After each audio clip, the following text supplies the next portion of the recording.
28, specifically that enabled IDAC to initiate investigations into the alleged misappropriation of the crime intelligence fund. On our record, that document too has not, that documentation hasn't been provided, am I correct? We have provided, Advocate Maga, I believe we have provided a section 28.1. For? And that is the section 28.1 that we have. Okay, let's just, and that is why this exercise is necessary. You recall, if we take a step back, your testimony is that Mr. Adams filed a section 27 in November 24, and that was followed up by engagements in January 25 to seek further clarification. And you indicated that the clarification sought and obtained in January 25, by then the investigation had broken into different legs. Correct. What we have been dealing with is the Mukwele leg, and I had understood you to say there are about, in total, 6 investigations flowing from the section 27. And one of them, one of the allegations advanced or suspicions expressed was that certain generals, mainly the 3 generals, General Khumalo, Lekalakala, the third one escapes me now, were misappropriating crime intelligence funds. That was a specific investigation as I understood it. So 2.2 requests documentation regarding that particular leg. And now I want to establish whether or not we have been provided. We've been provided with dockets from Cape Town and Pretoria, but I didn't understand the dockets to speak specifically to this, unless perhaps we didn't express ourselves in the clearest of terms. Chair, the evidence leader did express herself clearly. The letter is clear. Perhaps to clarify, we have a section 28.1 with regards the section. With regards the slush fund, Council, that still is in the section 28.13, which had been provided. Okay. It is still in its investigation phase and had not moved into the section 28.1 phase, okay. If I could clarify. I confirm that what we have since received on that score then is the section 28.13 application. That is correct. And you say that this issue, what's reflected in 2.2, is part of that? It is reflected in the 28.13 from my recollection, yes. Then we get to 2.3, all relevant documentation. Yes, ma'am. Sorry. 2.2 also refers to a section 27 affidavit. Yes. Yes. Thank you for pointing that out to me. Advocate Johnson, you hear Commissioner Baloyi's clarification. There are actually 2 requests in that 2.2. The only 27 we have is the section 27, Commissioner Baloyi, that was referred by Adams on the 21st of November, 2024. Thank you, Commissioner Baloyi. I don't know if he uses the direct words, but we would see it in the 27. There isn't an additional one. Thank you. Turning then to 2.3, this was documentation providing authorization for the investigation to the manipulation of security vetting process. We know that it's in the 27. Correct. But this specifically relates to unlawful issuing of security clearances in favor of certain persons within crime intelligence. So that you recall in the Mukwele matter, there is a complaint about manipulation of security vetting processes. But then it goes further to talk about recruitment and employment and manipulation in respect of other people besides Brigadier Mukwele. And that's what 2.3 sought to obtain. That, Council, should be in the docket that was provided Brooklyn CAS 543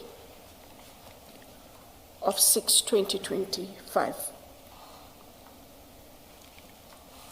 And for the record file, 54306/2025, that is the fourth docket, Chair, that we referenced when we started Advocate Johnson's testimony, on which we said a warrant of arrest had been issued but suspended in June. That would be correct. Okay. 2.4, the inquiry file containing all relevant information pertaining to the alleged manipulation of appointment processes with a view to appointing individuals other than Brigadier Mukwele. Is there such? So the inquiry file, those matters, from what I understand, fall within the I had to make notes, if you'll just pardon me. Inquiry file.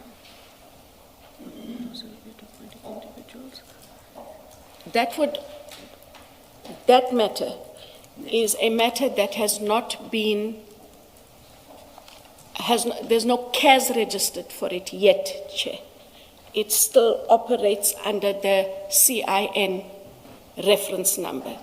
I think those are the documents, Council, that Advocate Maga would have sent through last night, where there were different volumes containing evidence and affidavits, which is a matter still under investigation. It is not a CAS. Okay. Just scroll back to 2.1, your 2.1. Are you saying that what's requested at 2.4 is part of that investigation, that big CIN number? Yes. All of the matters, that was the only inquiry number that was opened. Yes. And that record is still outstanding? Yes. So we can't gain any insight into what is requested at 2.4 until we get the inquiry file? The inquiry file in 2.4 has been made available. Okay. So when I call it inquiry, it contains evidence, Chair, it contains documentation. Because the investigation has not yet been finalized, it has not been registered as a docket.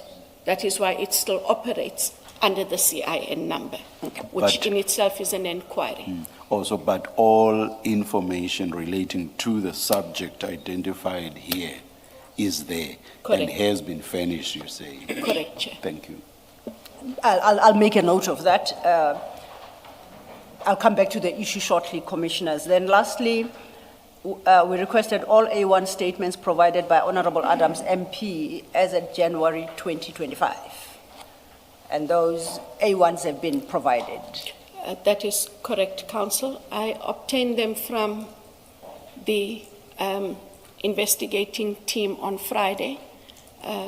They gave me copies thereof. The copies have been handed as they were furnished. Thank you. I believe, unfortunately, and apologies, somewhat late yesterday evening. Ms. Silo, Yes, Chair.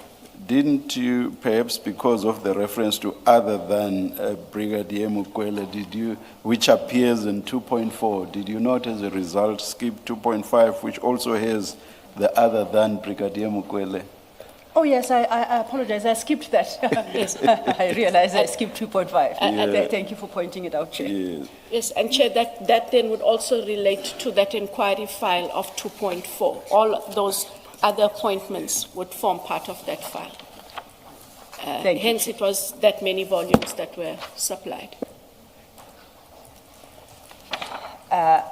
Most obliged.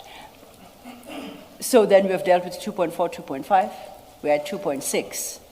And it's all A1 statements provided by Mr. Adams as at January 25, however many there may be. Correct. As I indicated, they said there were 4.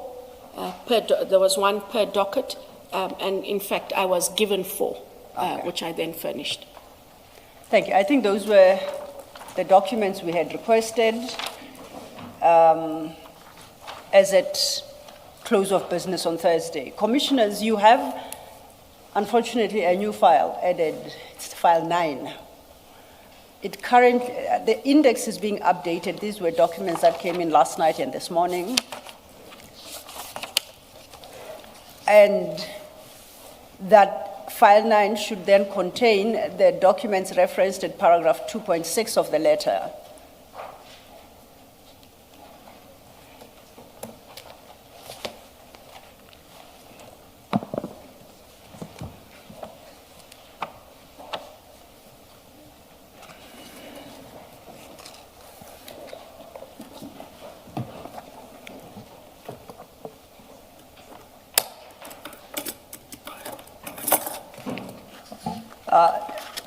You do have file 9 with you, Advocate Johnson. That is correct. Yes. These are the documents as received from yourself from yesterday, and in fact, even file 8 has been updated. So file 8 has got additions. And all these are the documents that have been flowing over the course of the weekend in response to this letter. We, as evidence leaders, need to apply our minds to file 9 to see the extent to which it answers the requests set out in the letter under reference. And that, of course, will impact our approach to her testimony. So we may have to stand down some issues until after tea while we wrap our minds around the new documents. Thank you. With that, I think we are ready then to pick up where we left off on Thursday. For that purpose, I would like you to have before you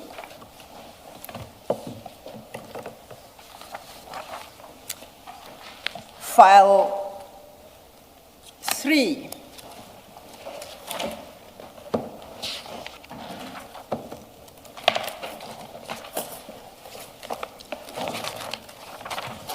And at file 3, I would like us to go to page 936.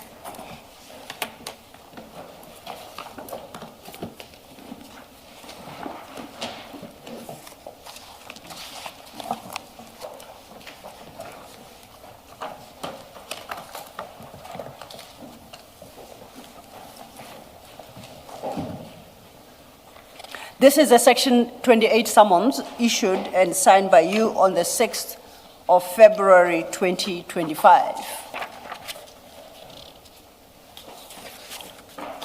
The questions I'll be posing on this document could potentially be part answered by the A1 statements you received, that you've provided in terms of the letter, all A1 statements issued by Mr. Adams. Okay. Could potentially be, but like I say, still have to consider the content. You, I assume, would have cast your eye on the A1 statements and are able to confirm whether or not the A1 statements provided lend us to where this Section 28 summons is. Are you with me? I'm with you.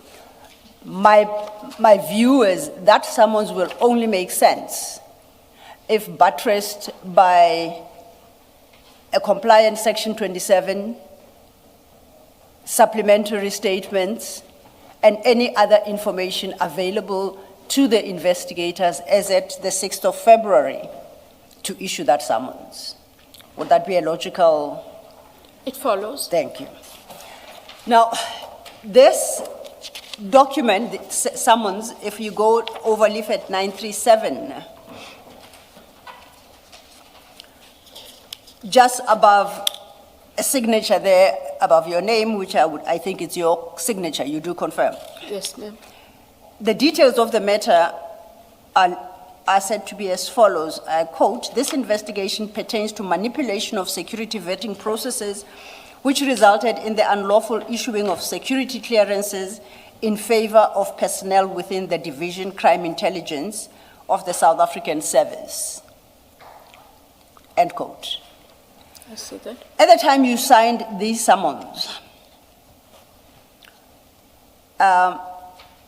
what evidence did you have, as by you, of course, I mean collectively the institution IDAC, what evidence did IDAC have to even conclude that there had been manipulation of security vetting processes and unlawful issuing of security clearances in favor of anyone within crime intelligence?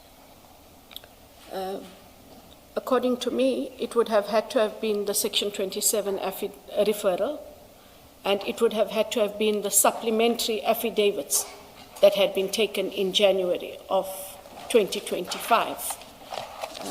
And as we established last week, we know that our Section 27 only expresses a suspicion of the commission of this crime without any underlying facts to support such a suspicion. So the answer then must lie in the subsequent supplementaries that we were received. Correct. My question then is, what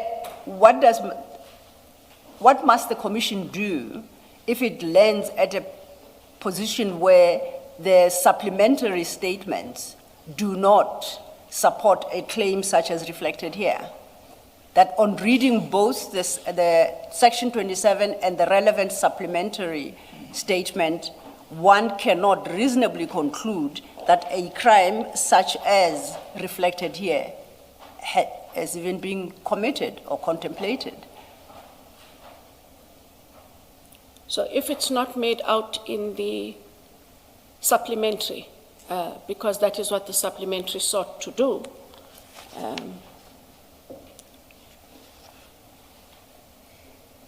then these become problematic. Yes.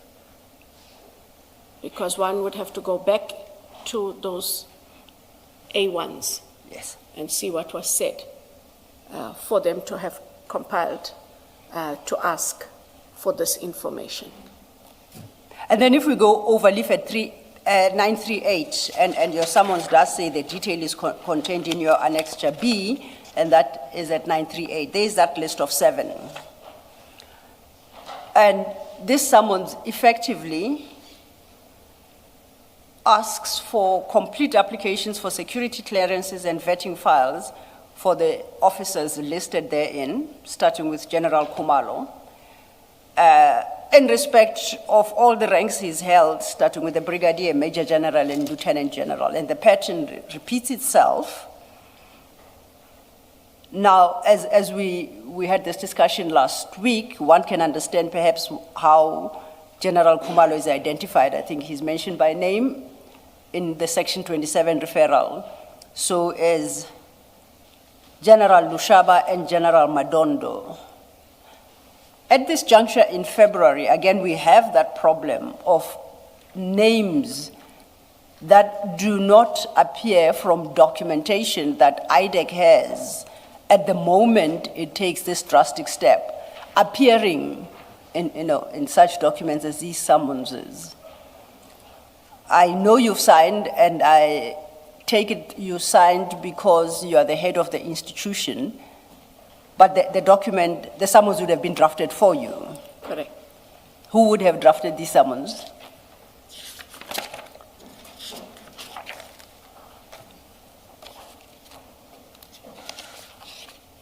These would have been drafted by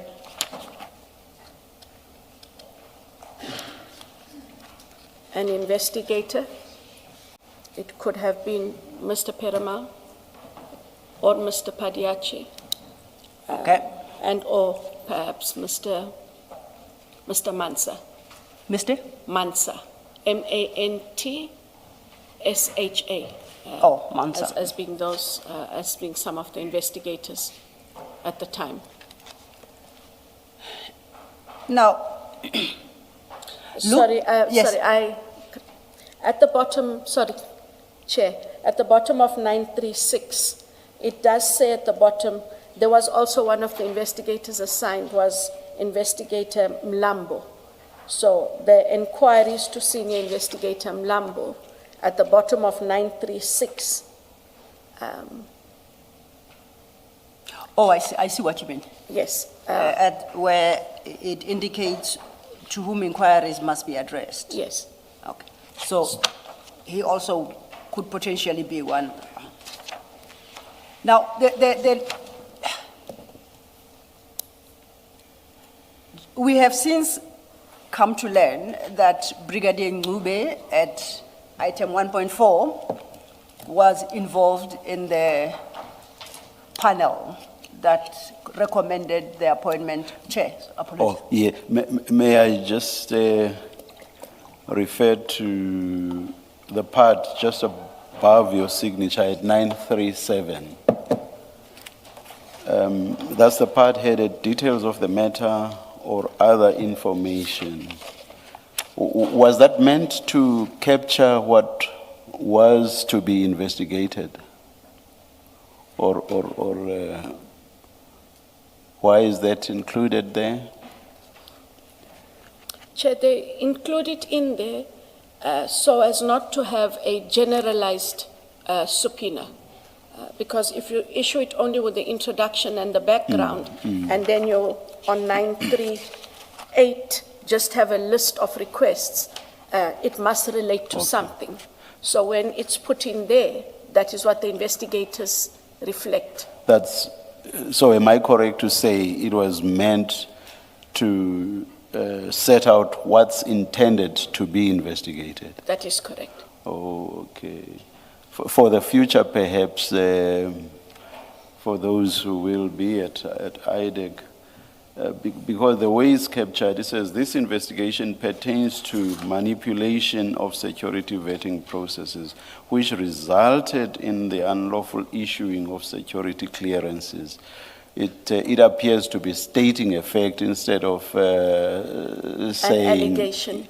Yes. It's stating a fact as it is currently stated or set out there. The point is noted. Thank you.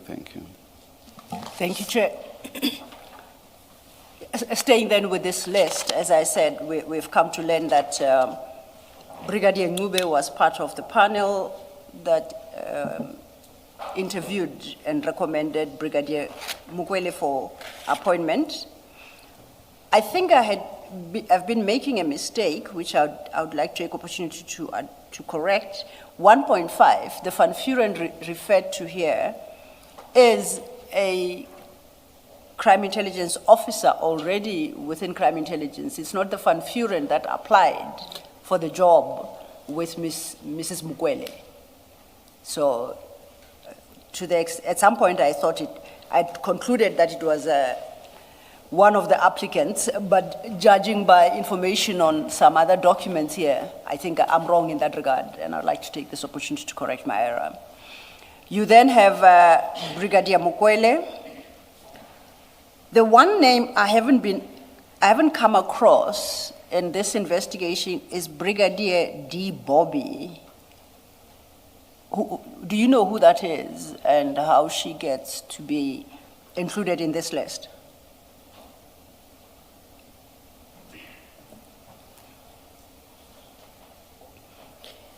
It could be that it is not a person who is being investigated, but a person to provide the documents having the...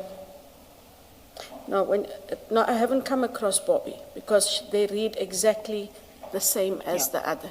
Sorry, yes, it reads the same. Now, as I had suggested to you, it's likely, as you say, either Mr. Perumal, Mr. Padiechu, Mr. Mancha, or Mr. Mlambo prepared this. What do you, as the ID, normally have before you to ensure that the summons that you authorize is supported by some level of evidence that entitle you, as IDAC, to investigate, in this case, these crime intelligence officers to this extent? Do you just take their word for it? Do they prepare a document for you? Do you have an opportunity to glance the inquiry file to account for each name that is listed here?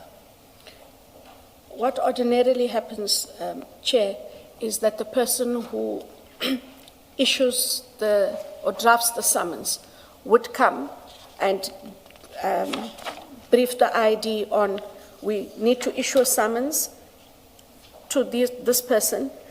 Part of the investigation relates to the manipulation of the security vetting, and in our investigation we have identified what is required and from whom. So, if I understand you correctly, when we do get that investigation file, we will have a clear understanding of the basis on which these officers were selected to be included in the summons, each one of them in turn. It should. Okay, because you say it should, you force me to run ahead, and if it doesn't? If when we do receive the file, we find that there is no basis for what is contained in Annex B against these officers, what does that mean for IDAC and the Commission and the law? Well, first of all, IDAC would have to, the person who compiled the summons would have to indicate where they've got this from, if it's not in the file, and what was the base document upon which these names were extracted and or identified. It can't. And the basis. Continue. Sorry, the basis on which the names were identified and the purpose for which they were identified. It can't be that person only. It would have to be you as well. Ultimately, you are the person that authorized, only your signature appears here, not this other person that you are referring to. So we, as we sit here, look to you to furnish the information that you say someone else would have to furnish. I agree. Once the information is furnished, that we have to go through that information. No, I think the question also is as at the time you signed, what was your understanding with regard to what Advocate Sello is asking you about? Because as at the time you signed, your mind should have focused on the issue Advocate Sello is raising, or not? The issue I focused on, Chair, was the briefing by the investigator, yes. indicating what was required and why and from whom. It was a briefing, and then I signed the subpoena. Yes, but you accept that as you sign, you accept that you are satisfied with everything that's on here, including the annexures, that everything is what it should be, which is why you sign. Correct. All right, thank you. So you did satisfy yourself that these names are correctly included in the summons? I had no doubt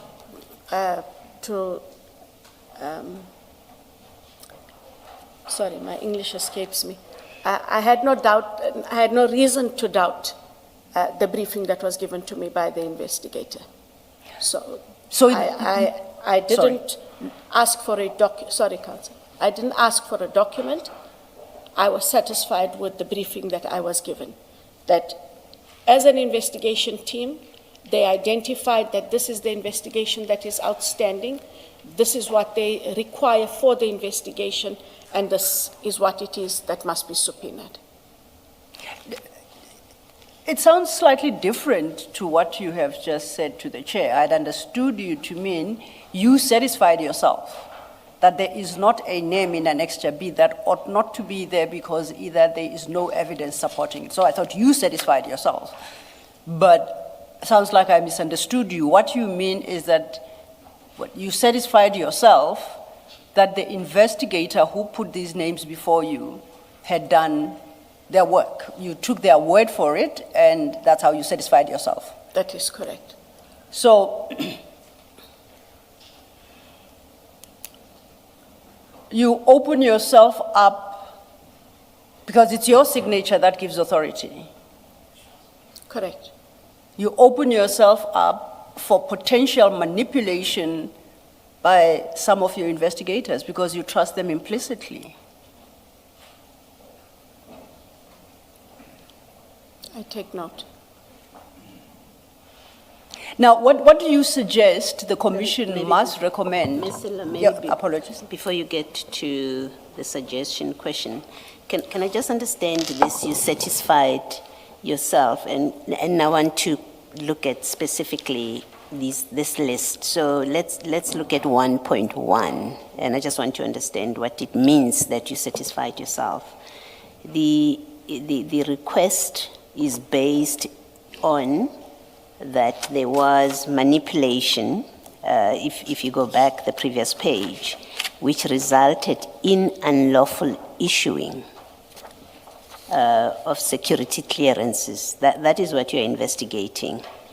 Are you saying you were satisfied from the briefing you got that there was a basis to investigate whether General Khumalo, or an allegation that General Khumalo's security clearance given when he was a brigadier was a result of manipulation of your vetting process, of their vetting processes? When he became Major General, the security clearance that he got was a result of the manipulation of vetting processes.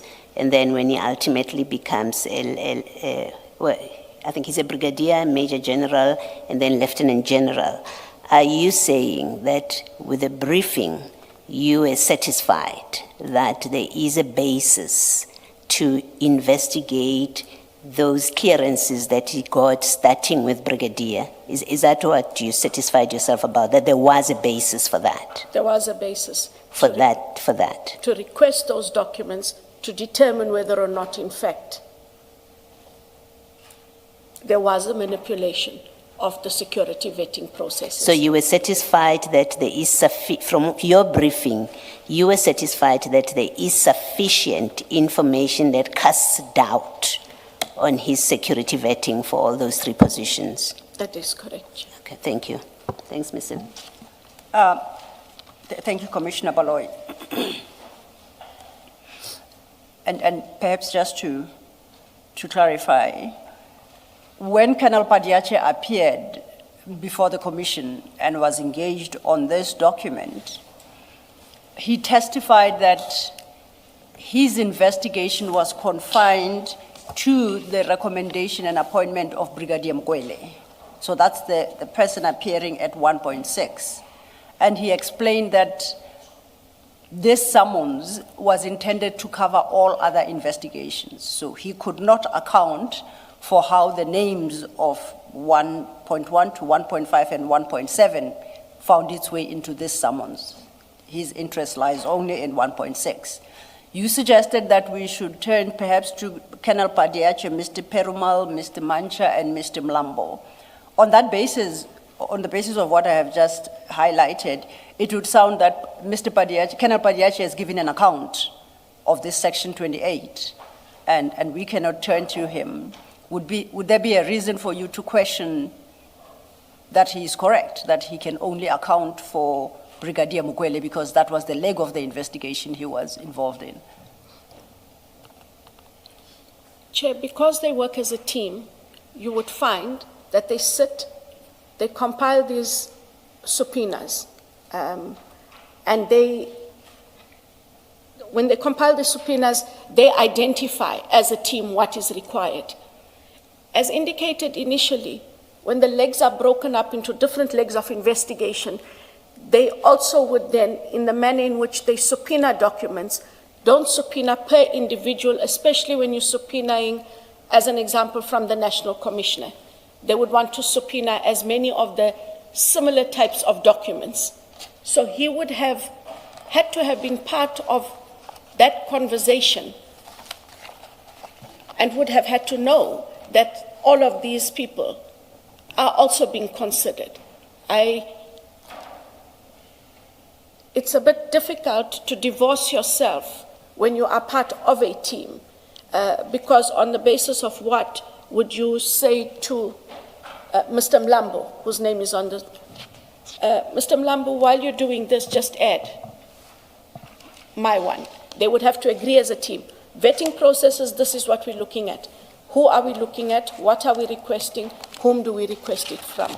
That makes sense in terms of their investigative methodology. Okay, so then, if I understand you correctly, they bear collective responsibility for that list. They It's do. not enough for Colonel Padiachi to say, I was only investigating the appointment of the person listed in item 1.6. That is That's, correct. okay. Sorry, Yes, before, yes, you, Commissioner. before you do your question again, just to make sure that we're not missing each other or you understand the fullness of what I was trying to do. I used 1.1 General Khumalo as just an example, Yes. but in fact, what I was raising applies to all of the people on the list. Can we confirm that your response applies to all of them as That well? is correct. Okay, thank you. Commissioner Baloyi. One question. Yes, Commissioner. Good morning, Advocate Johnson. Good morning, Commissioner. If you look at 937 and the offenses listed there, it is fraud and corruption in the bullet points, you see that? I see that, Commissioner. Yes, and then you go to Annexure B. Let's just focus on Major General Lushaba, for example. For the rank of Colonel, Brigadier, and Major General, was there Section 27 referral to IDAC suggesting that their vetting and clearances were tainted with fraud and corruption? Just focusing only on Major General Lushaba. Was there such a 27 referral suggesting that their vetting and clearances were tainted with fraud and corruption? It was the generalized Section 27, Commissioner Khumalo, of Adams of November, and we just need to check in the additional A1s that were taken, if they were expanded on in those A1s. But there was a generalized Section 27 referral. Because my recollection of the Section 27 is that he was saying all the colonels in crime intelligence are not suitable. I don't remember seeing anywhere in that Section 27 where he says their security clearances and their vetting were tainted with fraud and corruption. I would just have to... If you go to file 2, page 512, CJC 373, that is the section 27 affidavit by Mr. Adams.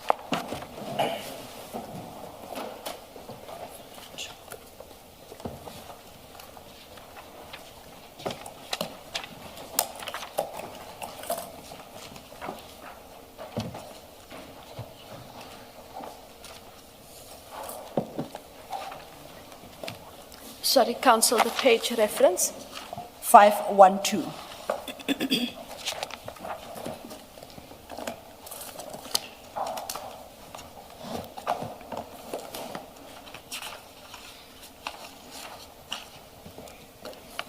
It starts on 512. If you look at paragraph 4 on 513, that is the general statement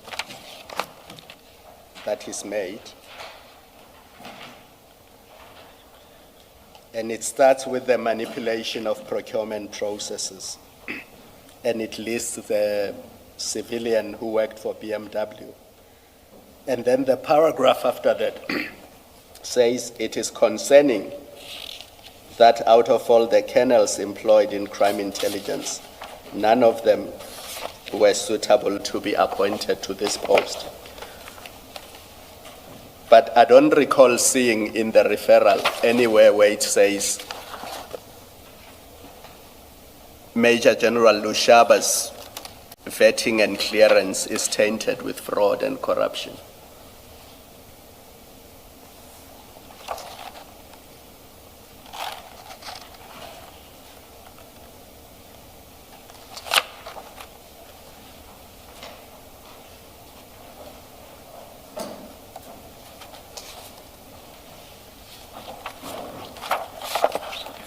Sorry, Chair, if you just grant me a moment.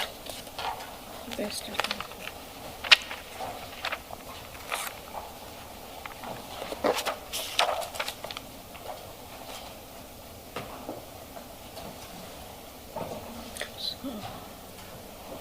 Yes, yeah, correct, Commissioner Khumalo, he just refers to processes to appoint and promote Yeah. certain members. So it's the Mukwele issue where the vetting is a problem. And then reference to Lushaba is in paragraph 6 on 514, is the issue of the housebreaking and the laptop. That is correct. But there is no referral relating to their vetting or their security clearance being tainted with fraud and corruption.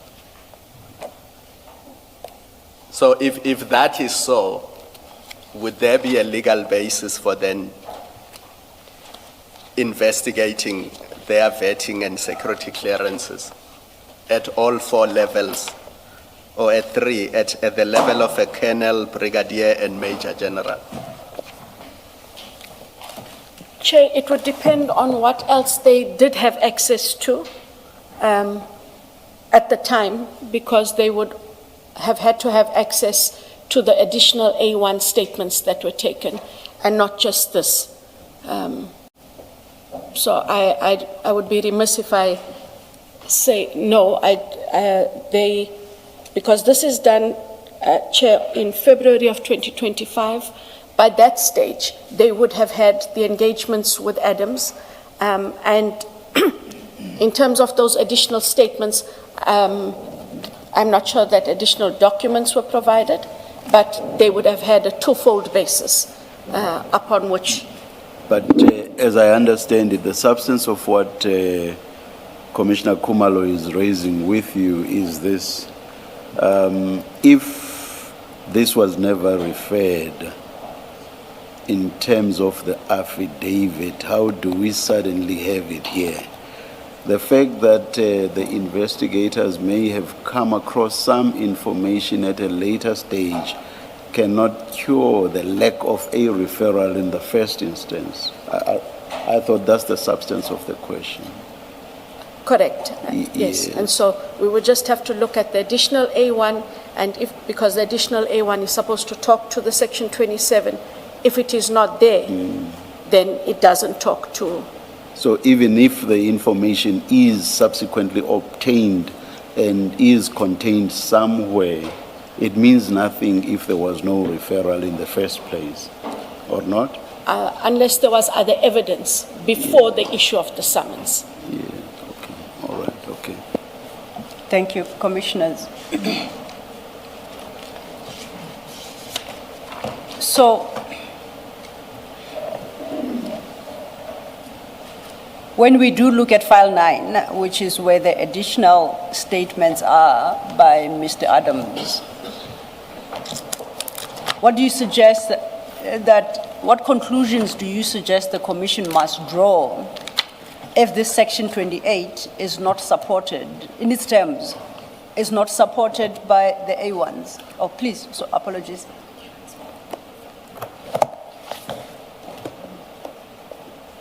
Sorry, you were looking for your files. I'll start again. I have them. I was saying now, having had the benefit of this engagement, and we know that we have those A1 statements, supplementary statements by Mr. Adams in file 9, which we are still going to look through so that we can zero in on the relevant documents. What do you suggest? What conclusions do you suggest the Commission must draw if a reading of those A1 statements, together with the Section 27 referral affidavit, do not support the summons in the terms as reflected? And in the absence of anything else before the date of the issue of the summons? Just pause there. What else would there have been? Because so far we have understood that the summons arise from the Section 27, read with the dockets in Orlando and Cape Town, the A1s, and read with the supplementary affidavits by Mr. Adams. That's all we have. Is there anything we have missed? No, I think that the point I was trying to make, Council, is we just need to check that there isn't anything else before the second before the 6th of February, other than the 27 and the additional statements. What I'm trying to get to, is I don't know whether he attached anything else. Was it just the A1? But that is all Yes. I expect would have been there. On that point, what could potentially be there? What should we be looking out for? The only thing that could potentially be there is if he, over and beyond the additional A1, attached documents Okay. in support of. Okay. That could be the only thing, which might then talk to, but that would be the only other thing. Now we've settled the documents that we should look to try and understand the basis, the legal basis for the Section 28 summons.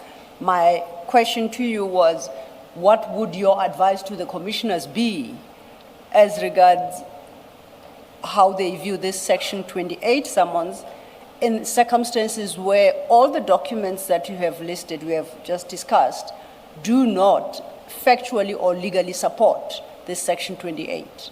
What would your advice to them be?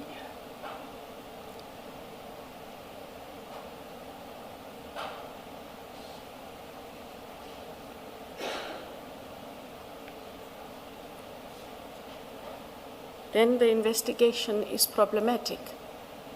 Whatever follows is problematic. And what do you say about its legal validity and everything that arises therefrom? Short of a proper detailed explanation from the investigators, and if an explanation is given and one that is not accepted by the commission, then that investigation falls away. It has to be a legitimate investigation. It has to be supported by documentation. That is the basis, Chair and Commissioners, on which IDAC has worked on all its other matters. This matter cannot be an exception. And so what I'm saying is, if we find that there is in fact an exception which ought not to be there, then it must be explained by those who did it, but then it goes back to, so what do you do with it now? Now, that is relevant, I think earlier you indicated, that is relevant to docket number 453, is that, or /06/2025. The docket you said is still under investigation, the docket in which J50 was issued for the arrest of General Khumalo, I think, and General Madondo, but which arrest warrant was then suspended. This is where that investigation, that is the matter that this investigation results in. That is about manipulation of their own security clearances, am I correct? That is what I understand, yes. So, where then we are, as you have testified. Sorry, Yes. can I just understand? The manipulation of their own security clearances is the allegation, and I'm just trying to understand your answer, is the allegation that they manipulated their own security status, or which is the one possibility. The other is they are charged and accused of manipulating other people's security vetting, because maybe let me leave it at that. Which of the two, because they're not the same. Yes, as I understand, for example, in one matter, without going into the detail of the person's name, the person put in false affidavits about material requirements towards vetting. Their own vetting. Their own vetting. Okay. And then that was accepted as is by persons who ought to have interrogated and or engaged the process, and to have picked up during this process that the person had manipulated and or lied. And so the question was, did the second person knowingly overlook that there was an untruth, a manipulation in the process? But it ordinarily starts with a person whose application is defective, for lack of a better word, Commissioner Baloyi. So what it is with that case is that one of them misrepresented certain information to the other, and the other did whatever they did to approve the Correct. vetting, if approve is the correct word. And your question in respect of that second person is whether they did so knowingly or not. Is that Correct. what you're saying? Thank you. Thank you, Commissioner. I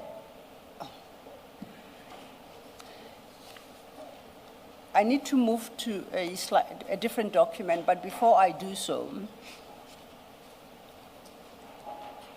how many Section 27 affidavits are you aware of that Mr. Adams filed with IDAC? The one that we referred to earlier? Are you aware of any other that No. either preceded or post-dated that one? I'm aware of the 21 November. Of November? Correct. That's the only one? Yes. I ask because in the course of our investigations, it would appear that there were actually two Section 27s with some differences Okay. between them. I just wanted to establish whether you were aware of both of them. I'm aware of the one that we've been going through the past few days. And if I recall, this one that we've been dealing with, you say was solicited by Chief Perumal and then eventually landed on your desk. And that's the only one you have worked with. Correct. Okay. I need to then refer you to a different document to understand how the system works. And I'm looking for the Section 28(1) authorization. I have it at page 3288.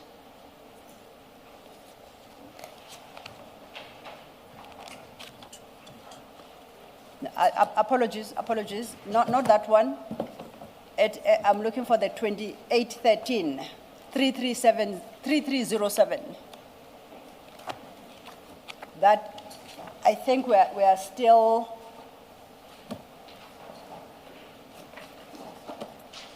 we are still in file 8 still.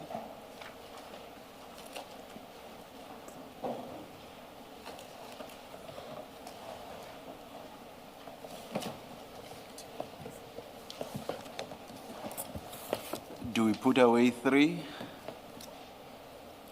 Not too far, Chair. We'll be coming back to it. Please look at the one on 3282. Is it that one, or are we looking for a different one?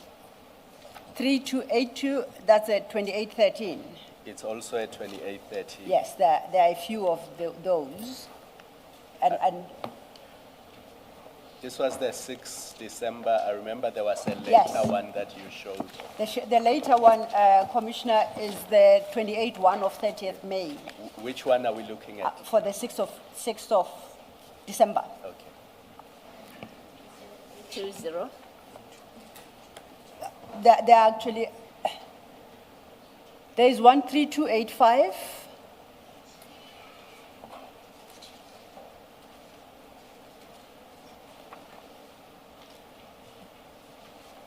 But the 3285 is the designation. What I'm looking for is the actual application. And that's how I landed 3307.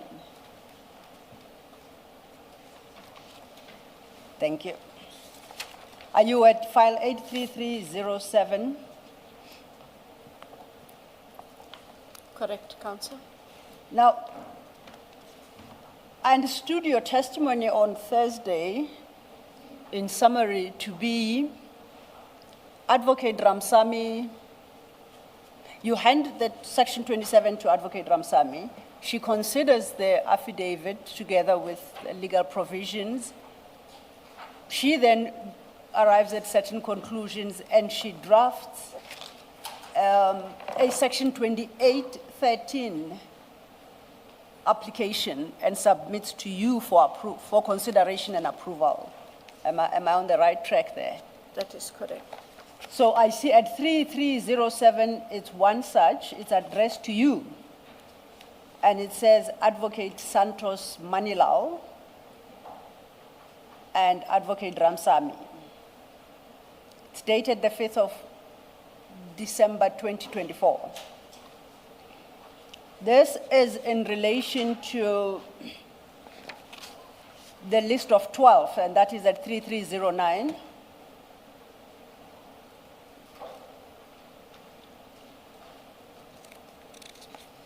And while we are here, Advocate, I've resisted the temptation, but I think I succumb. The person at 3.12, automotive engineer, who's that? Is the automotive name? Do you have any idea?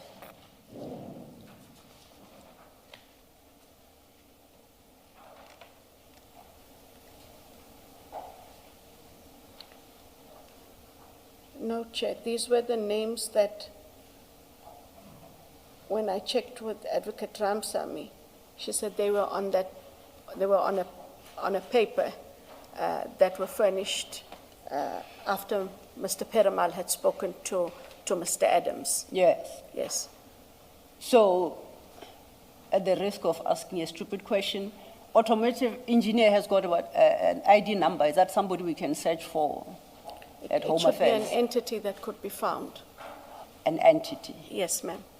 But it says engineer suggesting No, a person. it's an entity, from how I understand it. All right. I'm interested in 313 though. It says any and all individuals or entities whose identities are currently unknown, but which may become known during the investigation. You recall we started with Section 27th affidavit, which identified the first three names. We established that Mr. Perumal, through you suggested Mr. Perumal added the rest of the names, having consulted with Mr. Adams. But then it goes, so that's broadening it. But 313 goes even broader, considering the purpose for which you would be issuing a Section 28 investigating. That there should be a limit to powers that are granted. 313 could very well discover my name in there and I become subjected to this investigation. Is that proper though? Because it's a limitless power and authorization here. Counsel, it's not limitless because it relates to any and all individuals or entities whose identities are currently unknown, but are limited in which may become known during the course of this investigation. Yes. Yes. But it doesn't go further to say that they are implicated in whatever crime is being investigated. No. It's just the names being known, and suddenly there's authorization to go investigate them as well. It doesn't of necessity mean that they are investigated. Any and all individuals or entities whose identities are currently unknown, but which may become known during the course of the investigation. Once those details come through, investigators are able to determine whether those are persons of interest to be investigated or those are persons whose names have come up and are potential witnesses. So technically it's left to then the investigators. If they like me, they come across my name, they don't have to investigate. But if they don't like me, then they investigate. Do you understand my challenge? Because I think too much power resides and discretion resides with them. And that somehow has the potential to undermine the system. Doesn't it? I take your point, but that shouldn't be done. Okay. That is not what the purpose of this insertion is. And it was also for practical reasons. You've got the authorization, you're conducting investigations, names come up, and the names can be either or. So if it is persons who would fall into the category of suspects or persons of interest, then you'd have to come back for an amendment. yes. And so you are able to then deal with the investigation without the to and fro of the, I do take the point. Okay. And perhaps it could be couched somewhat differently, but this is what we have used over the time. But isn't it a necessary control mechanism that what has been justified to you are the specific names? So you were given these names, there must have been justification to you. We had the earlier discussion about you satisfying yourself that there is a basis to include these specific names. And if that is your system, then paragraph 3.13 should not be there, because it means people will be included without it being justified to you who gave the authority. You understand the point I'm making? I understand. So 3.13 is very much open to abuse if you're not controlling it, if they don't come back to you to justify. And what you are saying to us now is you gave them that latitude to justify just from 3.1 up to 3.12, but then beyond that, you gave them latitude to justify that, and you were satisfied that there is merit in having 3.1 up to 3.12 to be investigated. But then what you go on to do then in 3.13, and you say to us that's how IDAC has always operated, is you then leave it to them to then determine as they go along to investigate without having to justify to you, which defeats the very purpose of justification to you in the first place. So my suggestion would be, if that's how you were operating, then you may as well just have at 3.13. They come and they tell you, we are going to investigate anyone that may be implicated, because that's the effect of 313.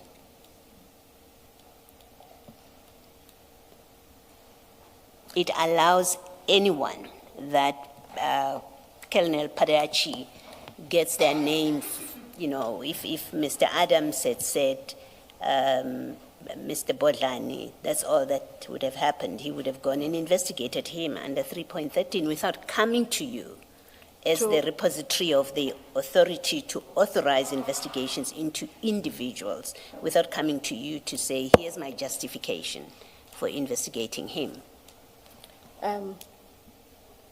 It was not the intention, Yeah. but I do take But it is the effect. It in all likelihood is the effect, and I take the point. And just for reassurance, Mr. Botlani is not in 3.13. Yeah, we don't know who else Mr. Colonel Padeachi included in there, but he may well, and you have no control over that. You have no way of knowing. And I say Colonel Padeachi not to target him specifically, all your investigators. They may well be conducting investigations of individuals that are not authorized by you, and that may possibly not be related to a subject matter with that kind of provision. The point is taken, Chair. Thank you. Thank you, Commissioner. We were still with that application. I see if we go to page 3311. Sorry, Mr. Maybe before you go, Yes. then let me ask my question before I forget. You say at 3310 under 4, participation of other disciplines, and you have the asset forfeiture unit. Was the asset forfeiture unit ever involved with this investigation at this point? And what was their involvement? So, what we ordinarily do is, once an investigation is commenced with, we will send, or we will invite asset forfeiture in to know that there's a new investigation. But the investigation progresses for quite some time before they're brought back in, because it depends on the stage of the investigation.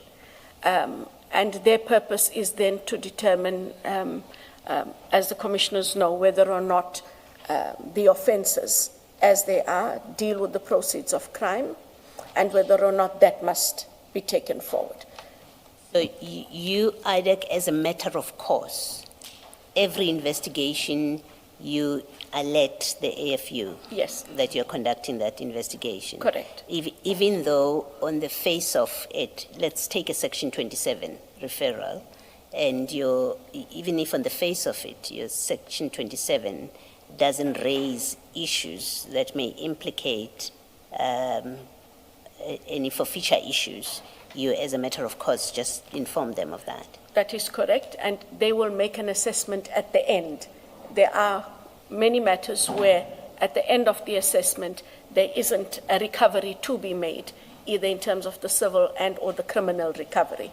But it is a matter of practice in the entire NPA that we do refer matters to asset forfeiture, be they to determine proceeds of crime or instruments of criminality.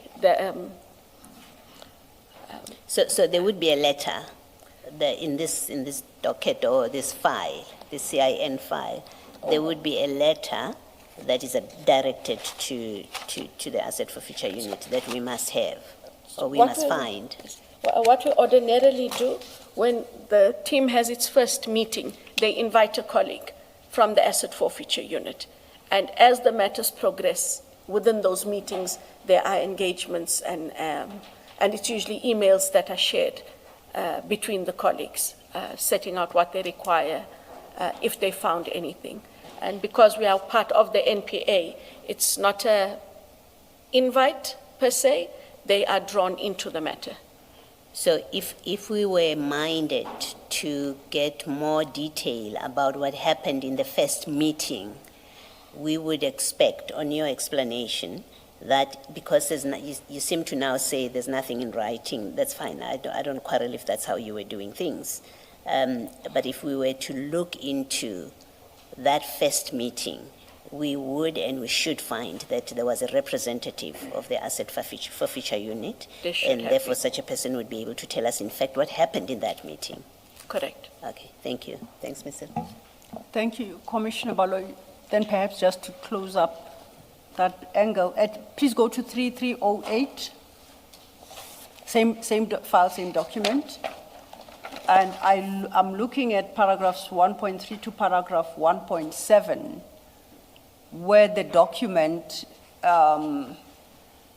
provides the nature of crimes that are being investigated. On my reading of them, I don't see how, let me ask you a question. In which one in particular would SIU find a role? So we also invite SIU where there are issues of procurement and or contracts. Okay. And they do assist us with the investigation to determine legitimacy of those contracts. Yes. It may turn out that there shouldn't be a further criminal investigation in that matter, and the SIU is able to deal with that contract, setting it aside and recouping the money for that department. Because that is generally part of that mandate. So that's what would be what's set out in paragraph 1.7. That would be correct. Then my reading of this, and bearing in mind your explanation, this application for an investigation in terms of 2813 is broader than the Section 27 as we have it, because my reading of Section 27 does not include any allegations of fraud and corruption pertaining to awarding of tenders and contracts. Remember, that's file 2, page 512.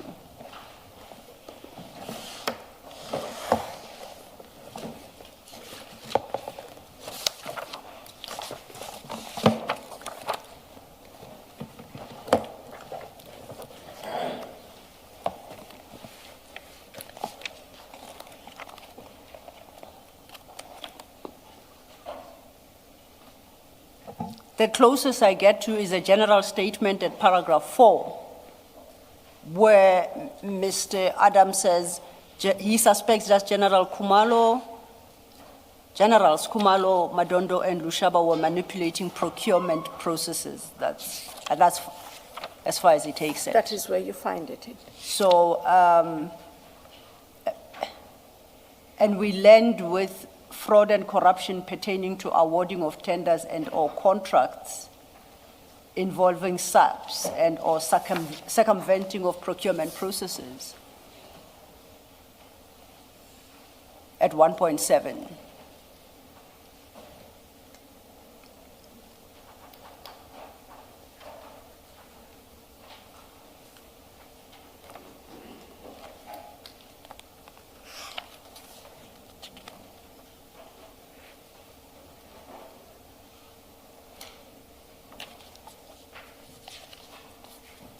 And that also goes back,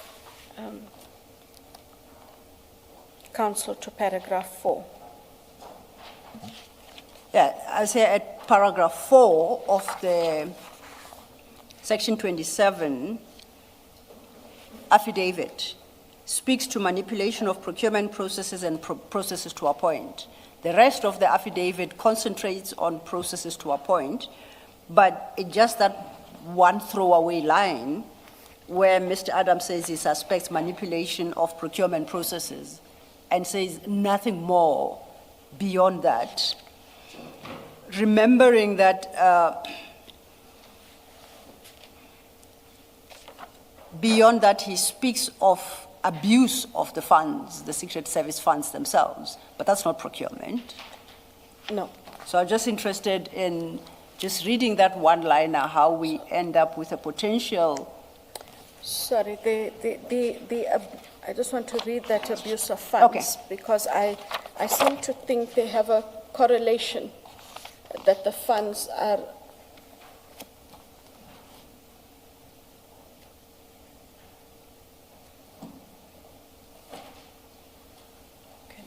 And then I say this on the assumption that abuse of the Secret Service Fund effectively means utilizing the funds not for the purpose they were intended for, which suggests an illegality, and that can never be termed procurement.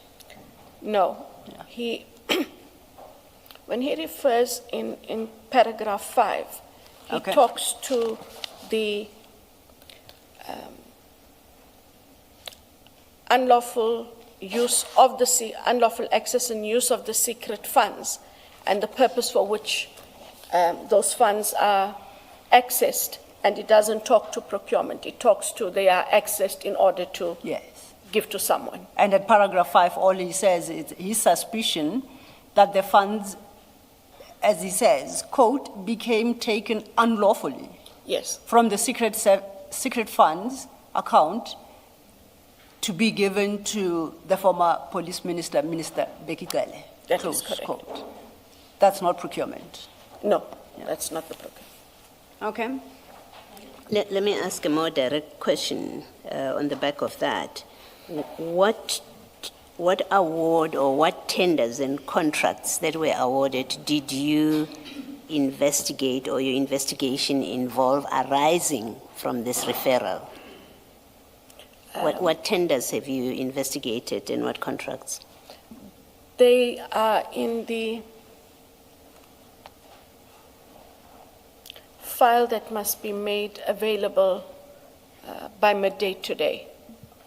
That is a file that is still under inquiry, but that is where it relates to, Commissioner Baloyi. It's not in the dockets that were handed over.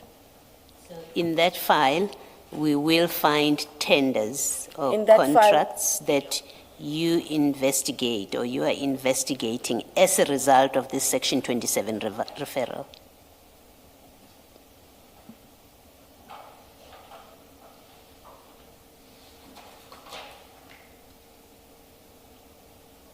That is what I understand, yes.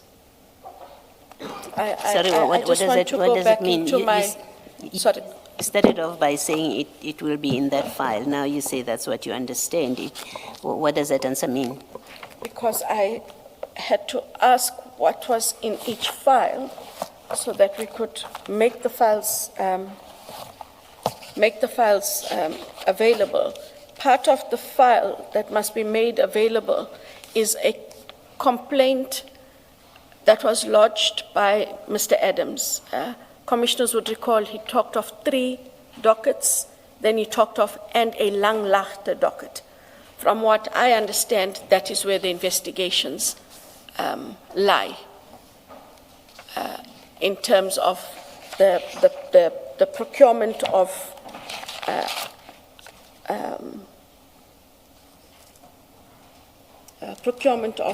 contracts, as well as, it is here.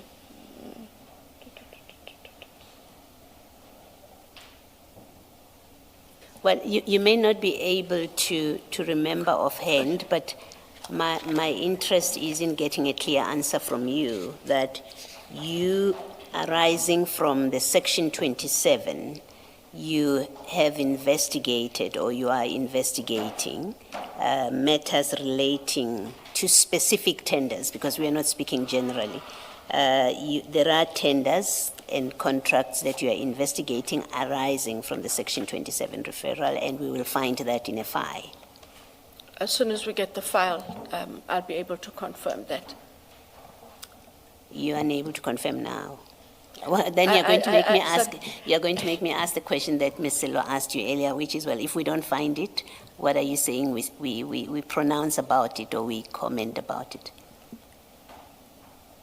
If it's not in the file, that I was told is the file dealing with Langlaagte and with contracts and procurement, then the same answer applies. Then there's a challenge with why it's not there. Thank you. And perhaps to take advantage and be more direct, 1.7, does it by any chance refer to the 360 million subcontract awarded to Medicare 24? Does it have anything to do with that? Not at all. It's a different contract. Medicare was a separate Okay. Section 27 referral all on its own. Thank you. And unrelated. And while we are on this, do you know how far, do we have a Langlaagte related inquiry and investigation into specifically those contracts here? That is the file we're waiting for. Oh, there is an inquiry into the Langlaagte complaint. That is correct. Noted. If we go to 3311 on the same file, we're still at file 8. I see there it's dated, at the top it should just show dated the 6th of December 2024. It's signed by you as the ID. Is that correct? How does it work? Because if we look at 3307, it's supposed to be directed to you from Advocate Santos Manilal and Advocate D. Ramsamy. How do you get to sign it? I don't see anywhere where either one of them signed. I would have expected for them to sign, to make application as the heading in the tram line suggests, and then you consider, and then you approve or not approve or you amend. So all I see is in this document, in this document, we are looking at a document addressed to you. And at 3311, it's signed by you, suggesting to a reader that you made this application to yourself. And I don't think that's how it's intended to read. How do I reconcile that with how it's supposed to read?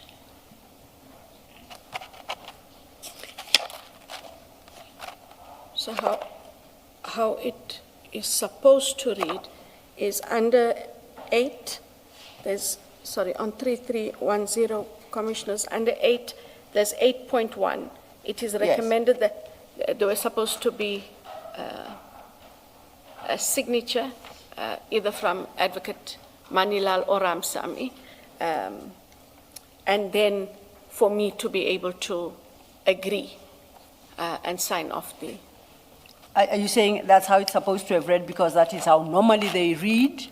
That's or how do they all read as reflected here, that it's recommended that an investigation in terms of 2813 be undertaken and then you immediately sign as if You are the one recommending. No, there should be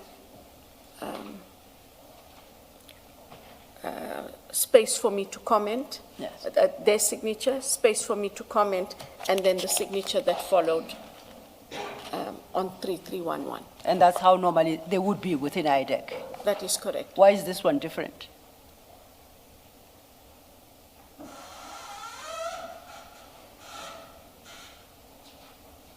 I honestly can't tell you why, but it is different. You signed it. I think there's more you can say about this, why it is different. I take it that when you read it, Yes, you saw that it doesn't have signature for either Advocate Ramsamy or Advocate Manilal. You saw that it doesn't have space or provision for you to make comment. And you saw that it requires you to sign it and date it. So you didn't sign blindly. You applied your mind no, to this I document. did apply my mind to the recommendation, the signature notwithstanding. Yes, but then who's recommending to you?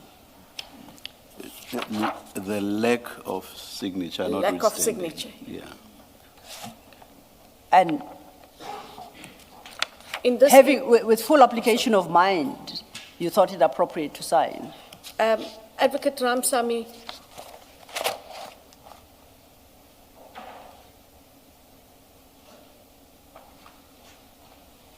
yes, she brought this application to me on the 5th. We went through the application, and I then signed the application. Do you know what the risk is? And I don't know if you appreciate it.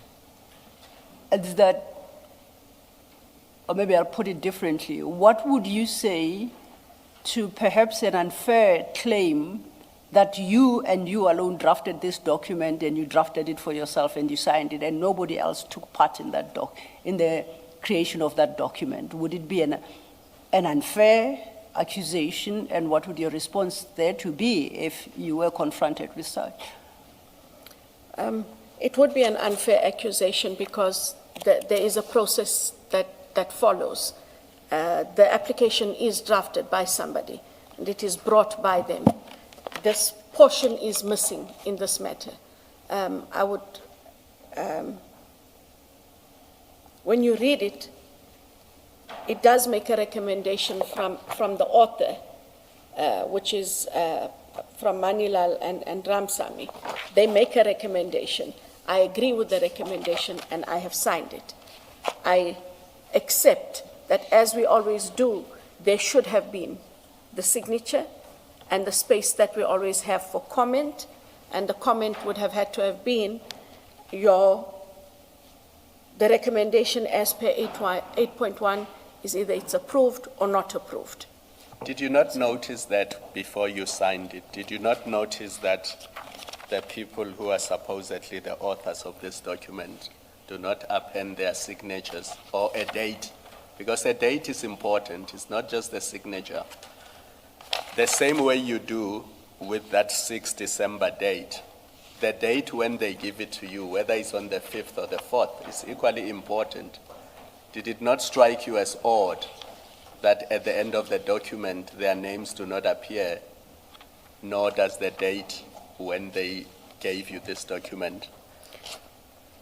So, Commissioner Khumalo, I took the date as is, which is on the front of the document, which is the 5th of December 2024, yes, as being the date of the document.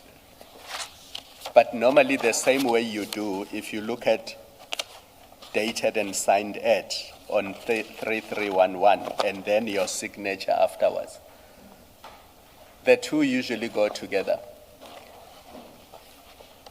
Because, for example, if now they distance themselves from this document and they say, well, we did not make the recommendation, how do we establish that they did in the absence of their signature or the date when they appended a signature to the document? I hear you. But the document does come from them. with the date. It just didn't have the signature. But I take your point. It is done. In IDAC, they do put it in as a memorandum request, and it is usually signed. There is space for comment, and then for me to indicate whether approved or not approved, and then the application is also attached. And why did you not pick it up or raise it at the time? Because the way you are responding now, it looks like you are seeing this for the first time. No, I'm not sure why I didn't raise it.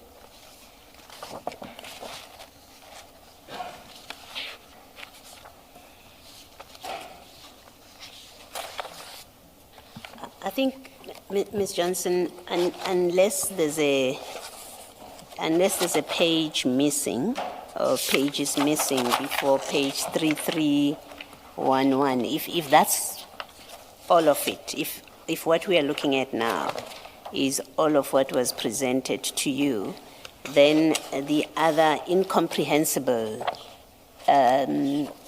issue about this letter is that whoever drafted it, whether Mr. Manilal or Ms. Ramsame, would in fact have put you down at 3311 as the signatory of this letter, because that's what it means. You're a signatory of this letter, and on the face of it, until there's an explanation, which is that the page is missing, then what Ms. Silo is proposing to you, it leads only to that conclusion, which is, well, you either drafted this letter yourself, or a letter was presented, and this is my addition, was presented to you, you made your own changes to it, and then you signed it off. It doesn't contain exactly what would have been presented to you. That's what it looks like on the face of it. And I allow for the fact that a page may be missing, and maybe you can pull out a page that shows that these people made the recommendation, and it provided for you to indicate your approval. But as it stands now, on the face of it, it suggests that this is your production. I can confirm it isn't, but I take the point that you're making about how it comes across. What it looks like. But it was not my document. Yes. I did not compile the document. The Yes. document was presented. And you understand my point about, if it's not a case of a page missing, then it would be strange that Mr. Manilal or Ms. Ramsame would have signed off at the bottom as if you are the writer of this letter. Correct. Okay, thank you. Thank you, Commissioner. And we know that from your previous testimony that following this authorization that we are dealing with at CJC 3905, page 3307, on that particular day as well, there was a hive of activity. 2 letters written to, I think it's Lieutenant General Mbuso Khumalo requesting the dockets, a letter to General Sintumole, your authorization of the panel, the designated members to look into this, and the presentation of himself by Mr. Rapesu at the inspectorate to go obtain the dockets. The 6th of December was a busy day. Yes, ma'am. Very. Is that like standard busy days for IDAC? It is standard when they are starting with an investigation and they are looking for, it depends on what they're looking for. Yes. And in this instance, because they were looking for the dockets, allegations being that the dockets had been lost, it created its own sense of urgency, is to locate the dockets. Nothing else beyond that. So you consider the investigation urgent? The tracing of the dockets urgent, yes. Why? The dockets, the allegation by Adams is the dockets are already missing. We are given a referral. We need to register an investigation.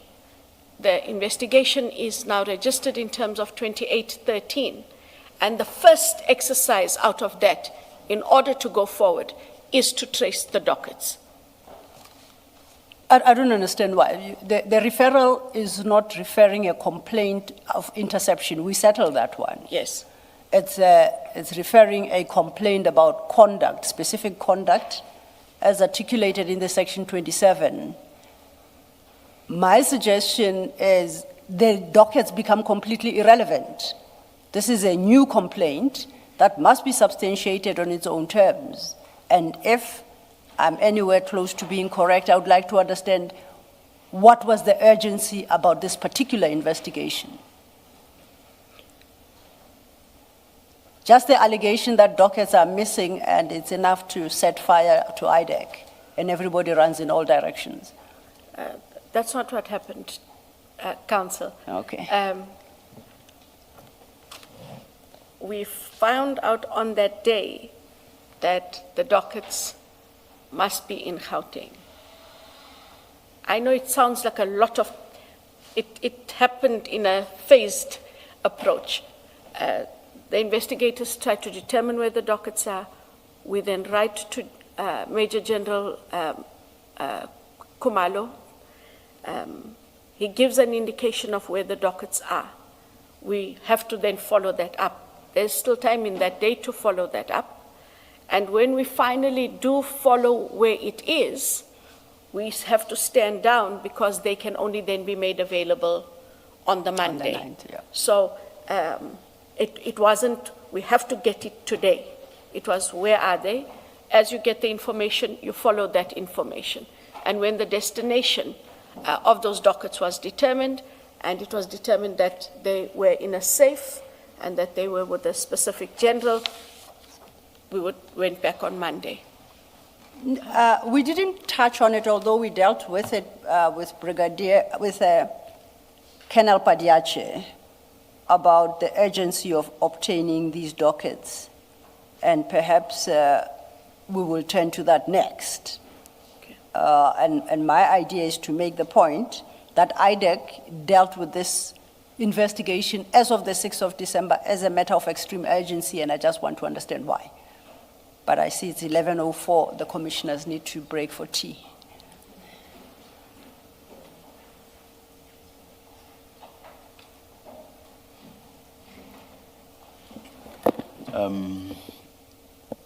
Let's adjourn and return at 11:35. Let's Thank you, adjourn. Chair.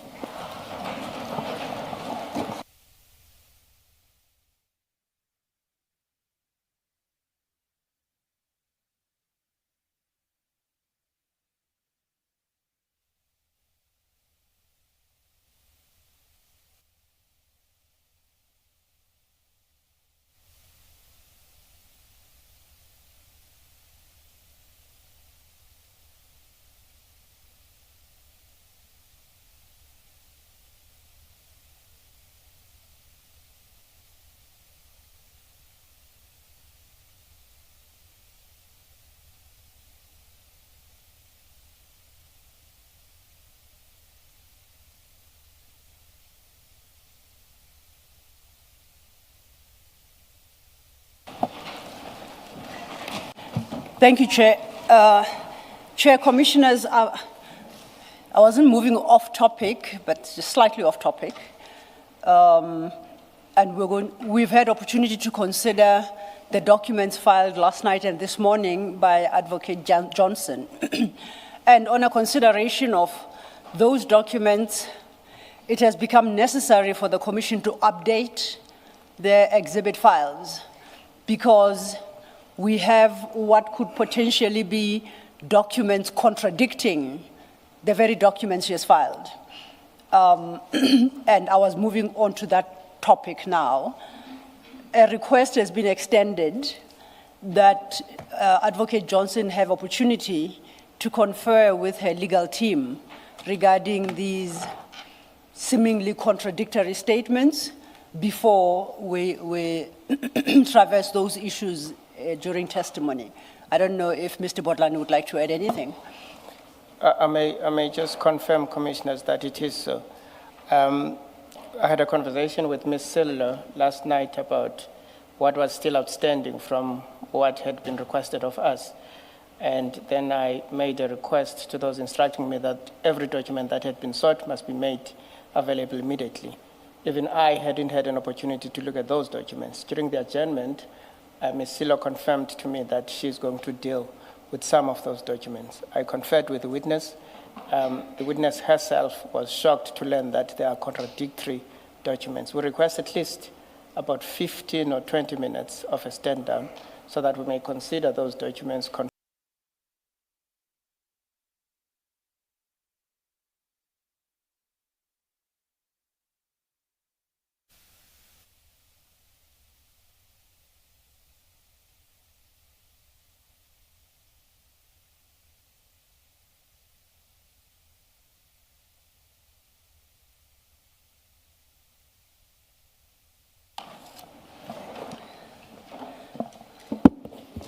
Yes, Ms.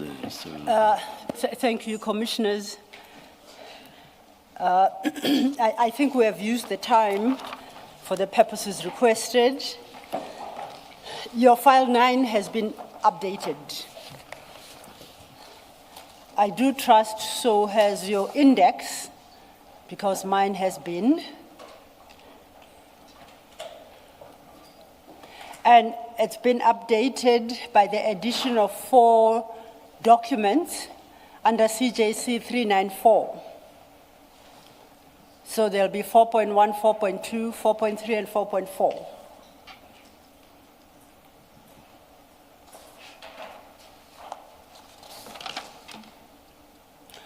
The documents provided by the witness pursuant to the request and the various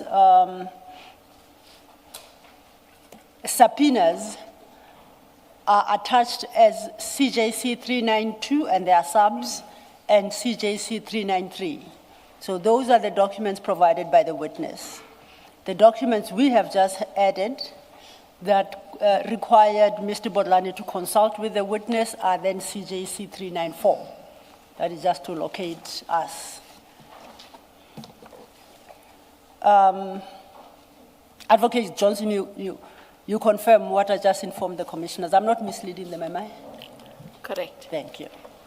Let's go then to file 9, the very file we're talking about. And let's deal with 393, CJC 393, which should start at your page 3466.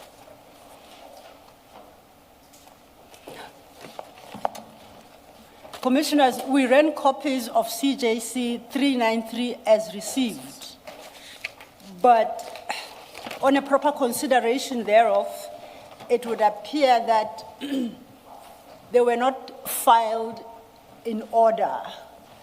So I have tried to make some sense of them, and I suggest the pages be moved around. Yes. Advocate Johnson will confirm if I'm correct. Yes. And in that regard, if I say CJC starts at 3466, it's followed by 3467. It would appear that your current 3468 is what should be 3467.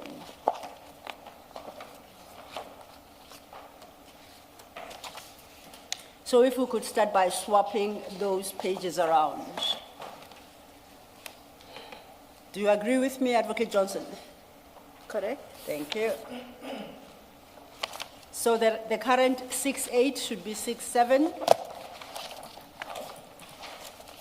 And the current... But what about the fact that 3467 as is says 1 of 1? Because it will go with 3469. That, what's currently 3467, and I suggest B8, is the document that we have in our file already. You will recall, Chair, our A1 statement at file 2, page 681. It accords with 3467 and 3469. So that page seems to have been mislaid.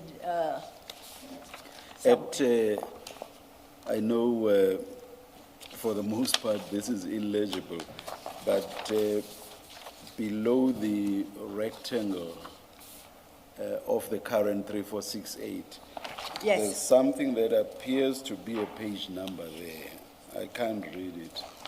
it might appear as a 3, As a 3, I thought so. yes. Now, if we take 3468 to come under the current 3466, are those supposed to follow each other consecutively? They would seem to, because if one has regard to 3466, that's the start of the case docket. Okay. And then when I get to the current 3468, which we suggest be amended to 67, that seems to be the CAS checklist.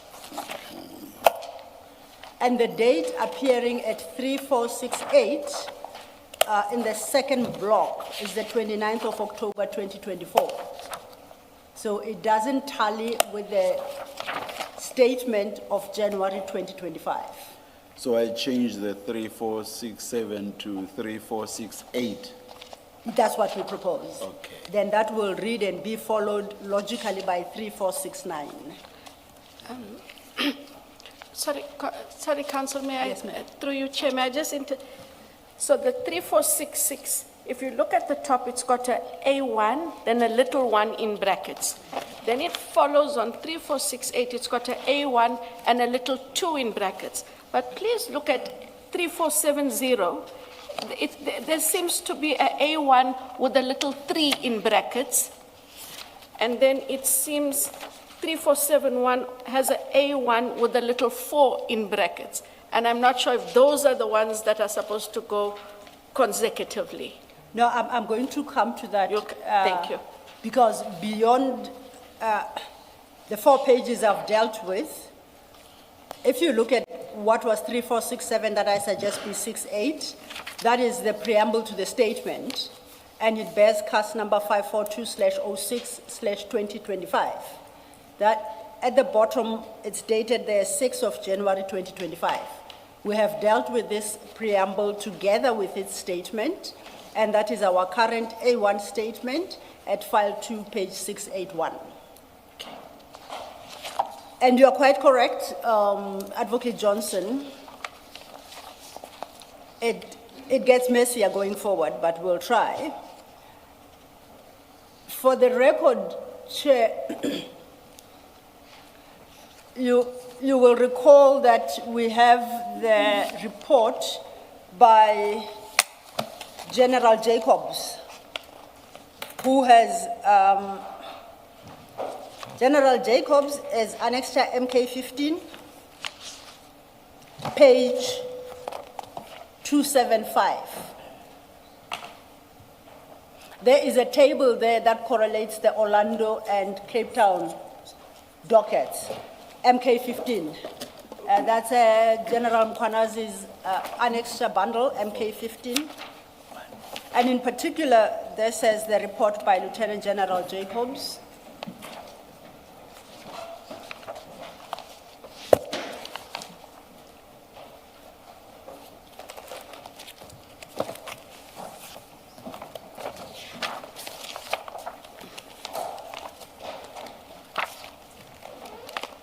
And at page 275, it sets out a useful table.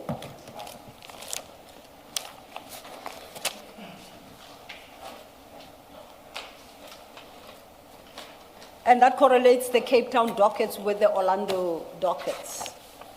If one has regard to that table, I would say there are 3 Cape Town dockets, 1650 referred to in block 2 and 3, 1651 referred to in block 1, and 1653 referred to in the final block on the table.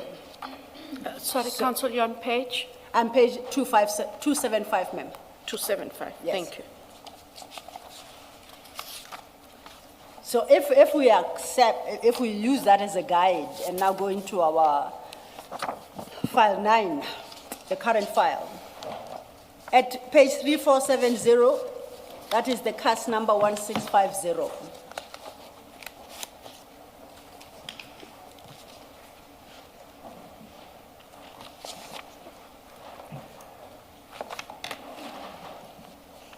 So page 3470 and 3471 bear the same cast number 1650/10/2024, and it's followed by a handwritten statement.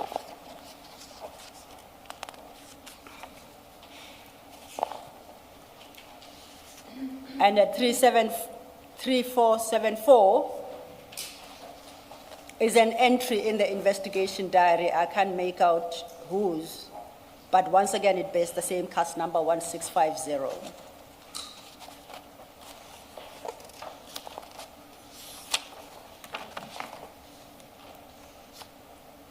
Then you get to page 3475. It's a typed affidavit,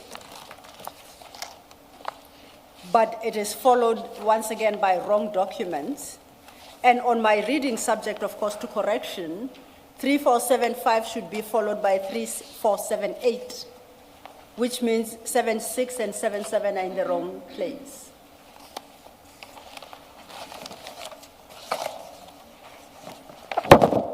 Then if, I think as to correct, so that when we reference the pages. So our current 3478 should be 3476. And the current 76 and 7A should, and 77 should be 77 and 78 respectively.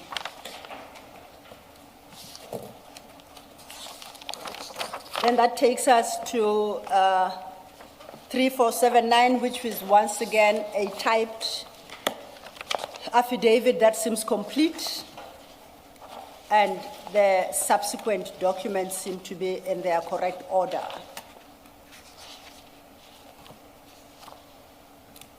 Are you with me thus far, Advocate Johnson? I am. So what you then provided are the dockets of cases opened, the 3 dockets opened in Cape Town. We have the cover sheet of that case docket at 3466. Sorry, Mr. Yes, ma'am. Before you go too far, the current 3478, which is also marked A14, you said it belongs where? It seems to go with the old 347. You said the 3478? The current 3478, I think, goes with, it follows up on 3475, and I suggest it be numbered 76. It looks like the end of that affidavit starting at 3475.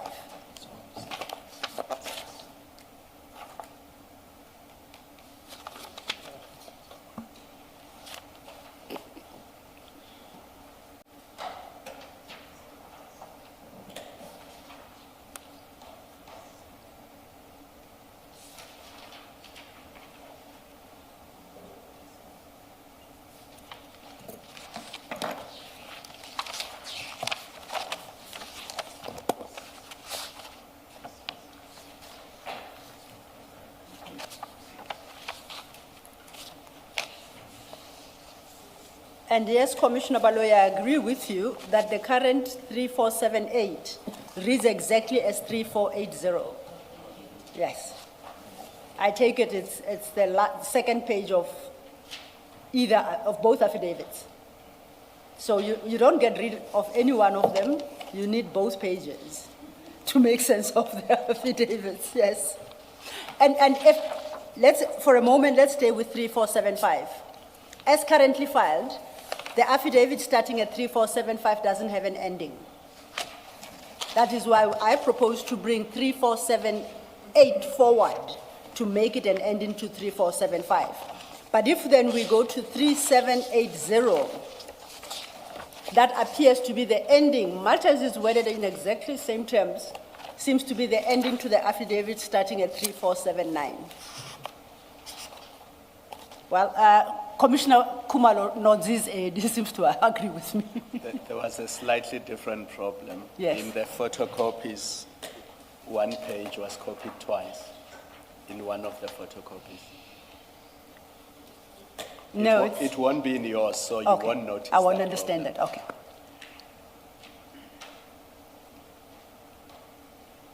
Sorry, Council. Yes, Through the ma'am. chair, to which page did you direct us now? No, no, no, 3-4? we're still trying to sort out which page follows which, then we're going to start.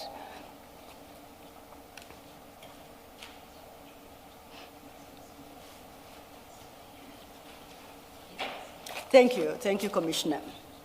So then we start at the beginning of CJC 393, that's at your page 3466. 2024, signed by Captain, I can't make out the name, but the captain. By Captain, I can't make out the name, but the captain. Then it jumps to 3468, our new 3468, and it's got cast number 542/06/2025. That's a Brooklyn case, and that's what we call the Mukwele case. For your notes, that is the front page of the A1 statement as we already have it at file 2, page 681, together with the following page at 3469. Then once again, at 3470, it's a Cape Town 1650/10 statement. So that's when the case was opened in Cape Town. At 3471, bearing the same case number, we know the offense there is defeating the ends of justice.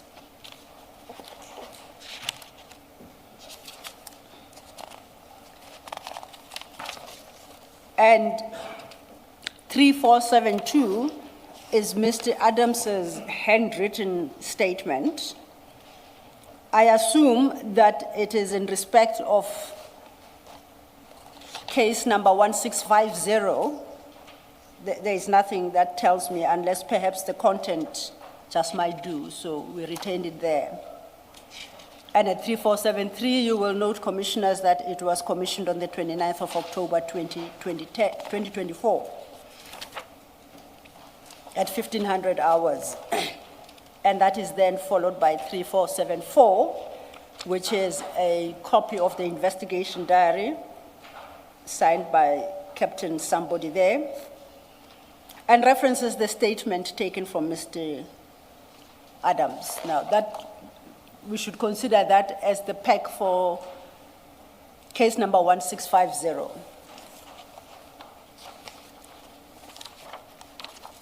Now, you recall, Advocate Johnson, we're going through this exercise because we established that IDAC received a Section 27 affidavit on the 27th or 21st? 21st of November 2024. And the idea, I think we've established that it was fairly deficient for compliance with Section 27 itself. And you indicated that the dockets, the relevant dockets, the A1 statements in there, plus the supplementary statement, would cure whatever legal deficiency there was in the original affidavit. And collectively, that's what informs the Section 28 summons. That's the purpose of this entire exercise. So let's look at 1650, this one that we've been discussing, which would start at page 3466 to 3474. If you go to page 3472, that is Mr. Adams's statement. Another time he opened this case in Cape Town, I'm at 3472, in the second paragraph, it reads, a cover-up of Major General Lushaba's Sunnyside case of robbery, whereby official state firearm, laptop, and cell phone was stolen after acquiring the services of a prostitute on 5 August 2022, Lieutenant General Khumalo instructed Major Likalakala and Brigadier, looks like either Monyani or Monyana, it fell off in the copying, to ensure that there would be no investigation into the conduct of General Lushaba as per Valeria case 38/822. The prostitute was paid for her silence using monies from the Secret Service account.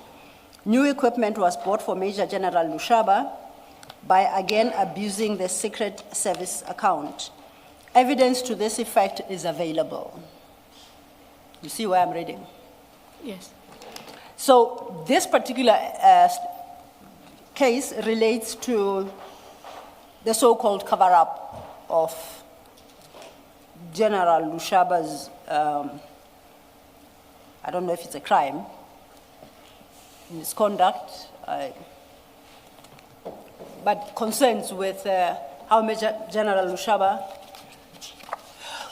ended up losing his equipment. I then look at the statements that you have provided, A1 statements that you have provided. These start from page 3479. There are 3 statements.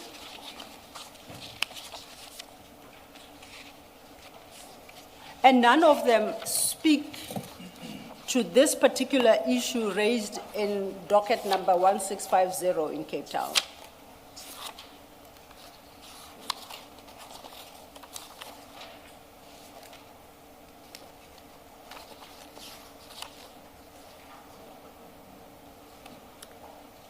On The statements, 3485.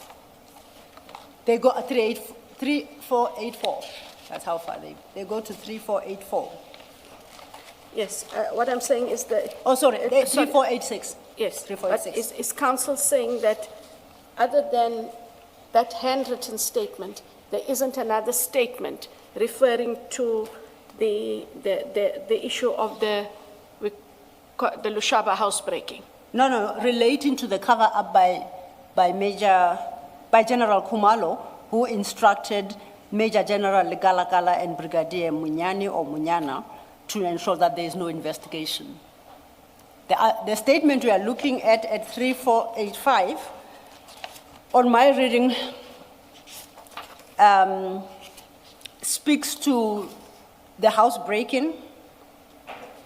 And overleaf at 3486, he says, after making this report, I make inquiries. And Mr. Adams says that he could not get a case number. I was concerned that my report was being swept under the carpet. I don't see in this January 2025 statement any allegation pertaining to the conduct of General Khumalo, General Lekalakala, and General Munyama. Do you? I see that. You confirm that. And then staying at 3472, it concludes with the words, evidence to this effect is available. Did IDAC ever obtain that evidence?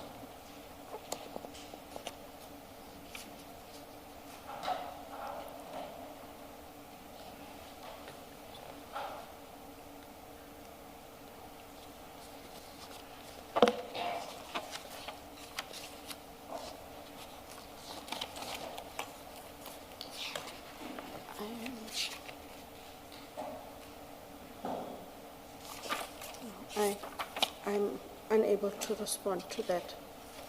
I don't know that we did get. So, sorry, I I'm missed unable that. to. Sorry, I'm unable to respond to that. I'm unaware of what follow-up they would have made. Now, do you know who within IDAC became the investigator in this particular complaint? The one with Lushaba, Yes, that is Mr. Padiachi. Mr. Padiachi. Yes. So if anyone should have called for that evidence, it would be Mr. Padiachi. Correct. If you go to 3474, that is the investigation diary of, I think, the officer who took the complaint. I'm looking at line 8, where it describes the modus operandi. It appears that suspect, Lieutenant General Khumalo from Secret Services, neglected protocol and instructed Major General Legalakala and Brigadier Munyani to not conduct investigations against General Lushaba.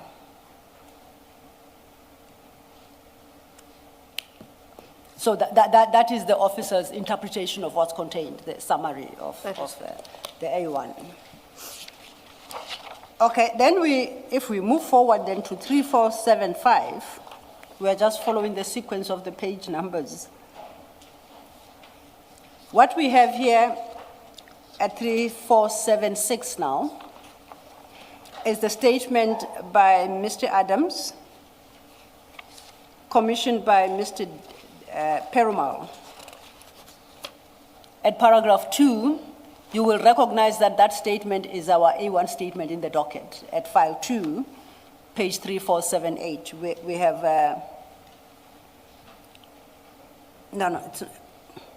it's not this one. My apologies, I take it back. This is a second issue now. The allegations related, I'm reading at paragraph 2, fourth line. The allegations related to the highly questionable appointment of General Khumalo as the head of crime intelligence nationally. The former Minister of Police, Bheki Cele, was also involved in this, whilst several high-skilled generals within CI were overlooked. At paragraph 3, Khumalo's vetting processes were allegedly fast-tracked by Masemula, who knew that Khumalo did not have a top-secret clearance for many years. And then the last line at paragraph 3, I suspect that the vetting processes were manipulated in favor of Khumalo as well. My interpretation of what's contained in paragraphs 2 and 3 is that former Minister Bheki Cele was involved in the questionable appointment of General Khumalo and overlooking other highly skilled generals. And secondly, at 3, Khumalo's process was allegedly fast-tracked by Masemula, who knew that Khumalo did not have a top clearance certificate. I don't know. I take it fast-tracking in and of itself is not the crime, but what's sought to be expressed here is the unlawful conduct by Minister Cele had the support and participation of General Masemula. Do you get to the same conclusion as well? Yes. Now, you remember section 28 that has got a list of people. This is the only statement I found where current generals or high-ranking members of crime intelligence, where their security clearances are questioned. And I see only General Khumalo. I can't find any other basis for General Madondo, Galakala, and that entire list.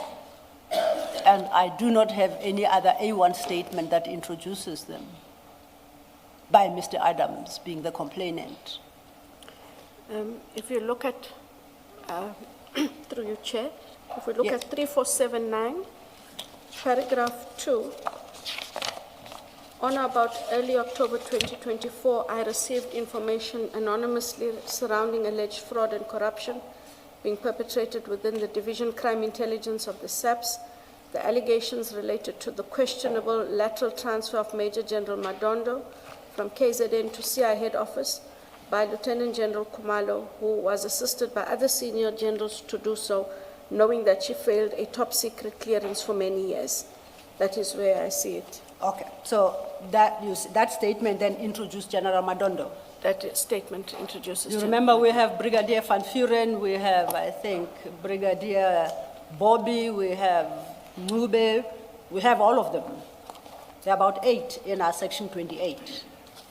We account for only 2 if these statements get us there, but just for the moment accept that they do. We have only 2 whose vetting clearances are questioned.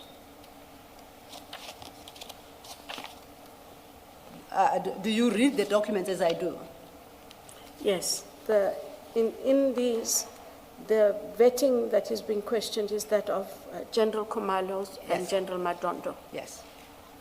So our section 28 is, in part remains unanswered. We don't know why you are inquiring into the vetting of the remainder of the people listed there, except of course for Brigadier Mukwele, because her statement is different. My second question is, if page 3475 suggests that former Minister of Police Becky Cele was involved in this, I take this to be the crime. Am I reading it correctly? Julie assisted by General Masemola, who fast-tracked the clearance of General Khumalo, knowing that Khumalo did not have a top secret clearance for many years. My first question, what crime is being complained of here?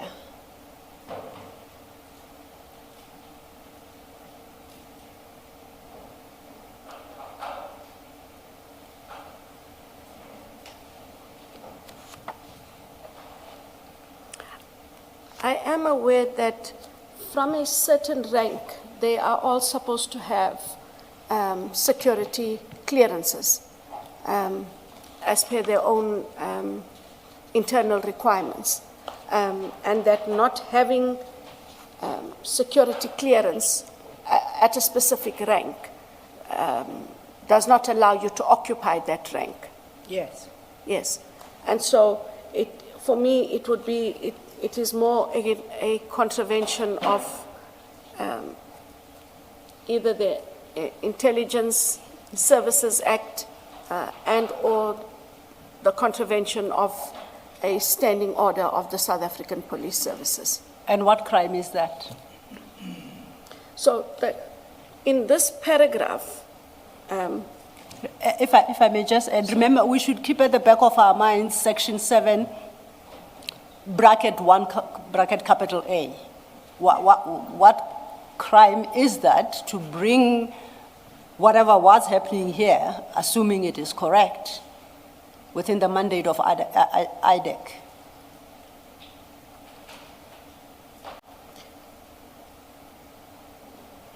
so we are reading one statement.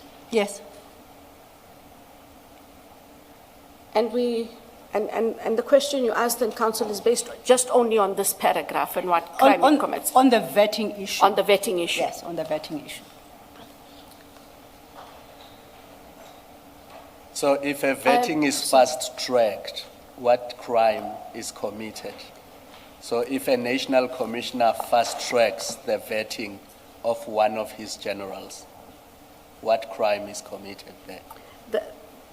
The likelihood, Commissioner Khumalo, is that in the manner in which it is done, that there could be fraud having been committed because there are certain processes that happen and there's, it can't happen in 3 days. There's checks, there's, you've got to go and do background checks, financial checks. There's quite a few things that must happen. So it would mean that either something fraudulent happened, which could be the only case, but the bypassing of the vetting would be a contravention then in terms of the intelligence services. So other than the fraud, if it took place, there isn't anything else there that would bring it into the mandate.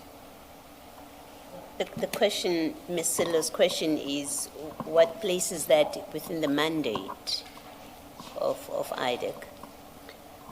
Even if what you're suggesting were to be shown to have happened, they fast-tracked it and they committed some fraud in the process, why would that be something that falls within your mandate in 7.1A?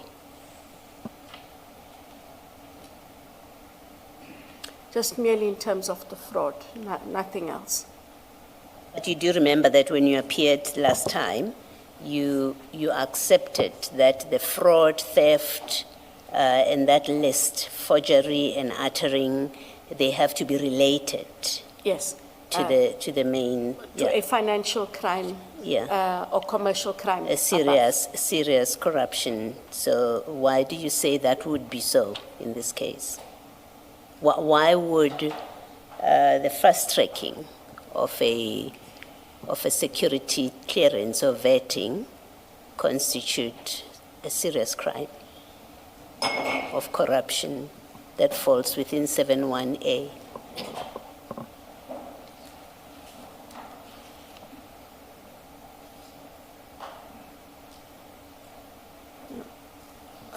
I hear you, Commissioner Baloyi. I can't take it further than the point that you've made. Is another way to your answer a clearer way that you don't see why it would be a crime As it stands here, I cannot see. that comes within your mandate? Yes. All right, thank you. Yes, Mr. And we know that General Khumalo is facing charges and potential arrest under case 453/06/2025, and that's pertaining to the vetting issue. Is that correct? The warrant of arrest that was suspended, it relates to the vetting issues, doesn't it? I speak under correction. It relates to the vetting issue of General Madondo. Of General Madondo? Yes. And the fraud related to that vetting. not General Khumalo's own Not General vetting? Khumalo's vetting. Okay. It relates to a role he played allegedly in General that Madondo. contravention. Thanks for that. Thank you for that clarification. When you, So he potentially faces an arrest for something that may not fall within the mandate of IDAC, given this last discussion that you and I had. I cannot say that not having full sight of all the evidence, given that the allegations against General Madondo in that matter relate pertinently, from my recollection, to her having committed fraud, having misrepresented her position, and that he then knowingly accepted that fraud and then perpetuated the process further, not that's the why- vetting. Yeah, that's why I limited my question to our vetting discussion, that insofar as that a charge that he's facing may relate to vetting, one of the charges, if there's more than one, may relate to vetting, that potentially may be a charge which doesn't fall within the mandate of IDAC, given what we have discussed. Yes, it would only be the fraud relating Yes. to the alleged fraudulent documents, remarks, etc., that would have been made by General Madondo. Thank you. Johnson, do you not sign off on the processes that lead to the warrant being issued? Does that happen behind your back? I was under the impression all along that before your investigators can seek warrants, they have to come to you for sign off. No, Commissioner, what they do is before they sit with the prosecutors and they then compile those applications for the warrants. They are checked by the prosecutors and by the deputy in that team. So you play no part in that process? Not in the warrant process. We are then briefed afterwards that, or before the warrant is executed, sorry, Chair, that before it is executed, we are then briefed that there is an impending arrest.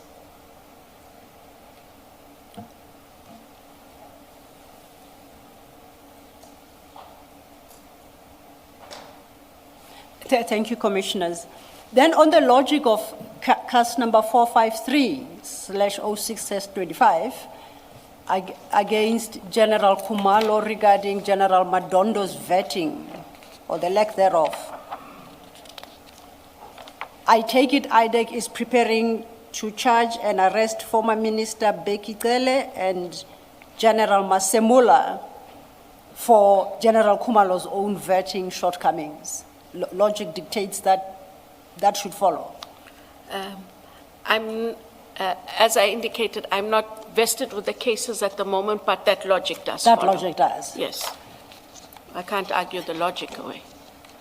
it's on the logic of your answer. Would it be appropriate, though, to be investigating such and threatening to arrest Minister Bekicele, former Minister Bekicele, and General Masemula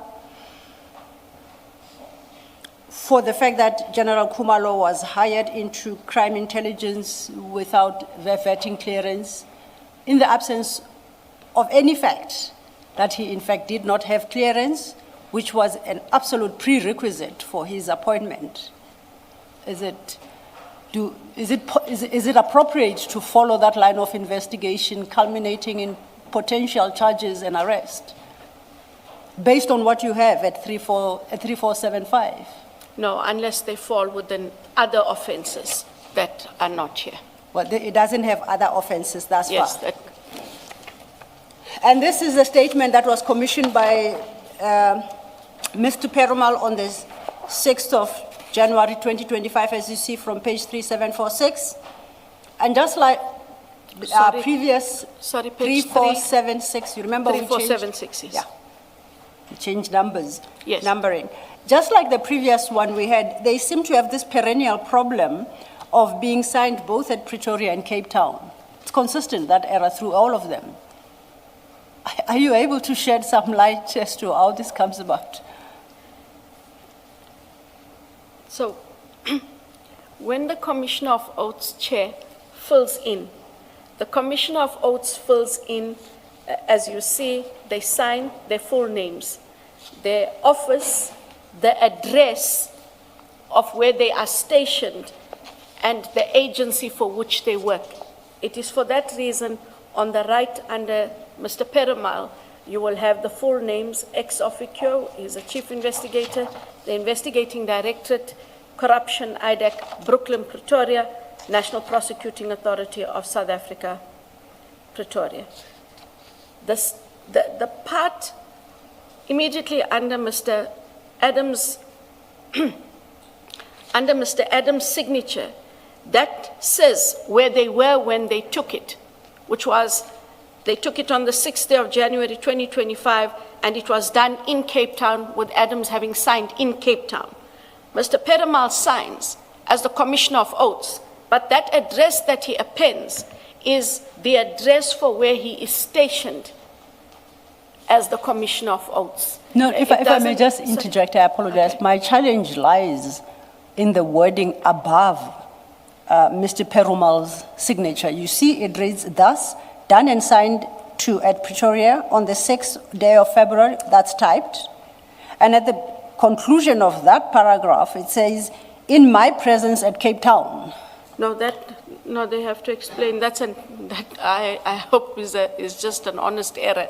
Well, it happens across all of them. Yeah, because it's, if we work on the logic of how it's up, everything else is logical, including the date stamp, because IDAC only has a national office, which is Pretoria, but they, Councillor, can't argue that away. Oh, no, I'm not attributing it to you in any way. I thought perhaps you might be able to shed some light. No, I absolutely cannot. If we then go to 3477, it's a preamble to a statement, but this one, if you note the top right corner, it doesn't have a CAS number.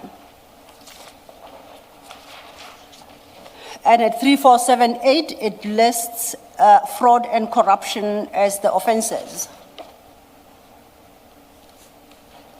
And as you correctly pointed out earlier, the statement, it doesn't have a handwritten statement from the docket by Mr. Adams. Somehow it's not available. What we have instead at 3479 is a statement, once again of the 6th of January, signed by Mr. Adams and commissioned by Mr. Perumal. This is the affidavit you referred to a short while ago regarding the case, the transfer of Major General Madondo. Correct. And now this is the case you suggest both General Madondo and General Khumalo were due to be arrested for in June 2026. I understood you correctly.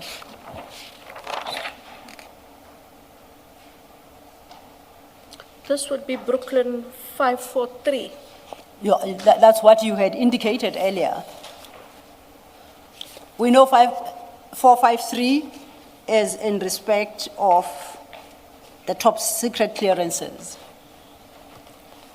You recall when we were looking Yes, at... that would be, yes, if you look at, I think that,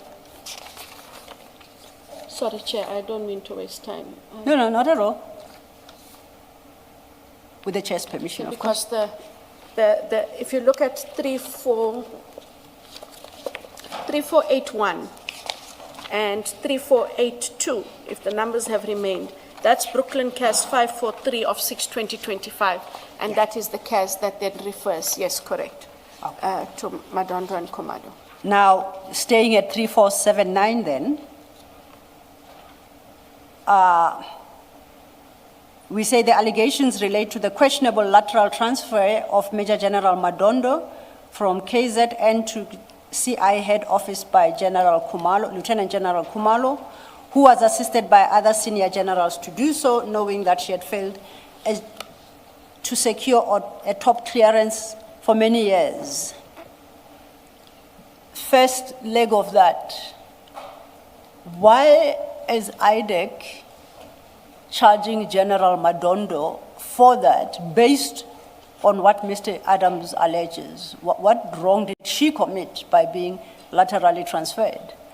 There is no suggestion that she committed fraud by misrepresenting or otherwise her clearance position or status.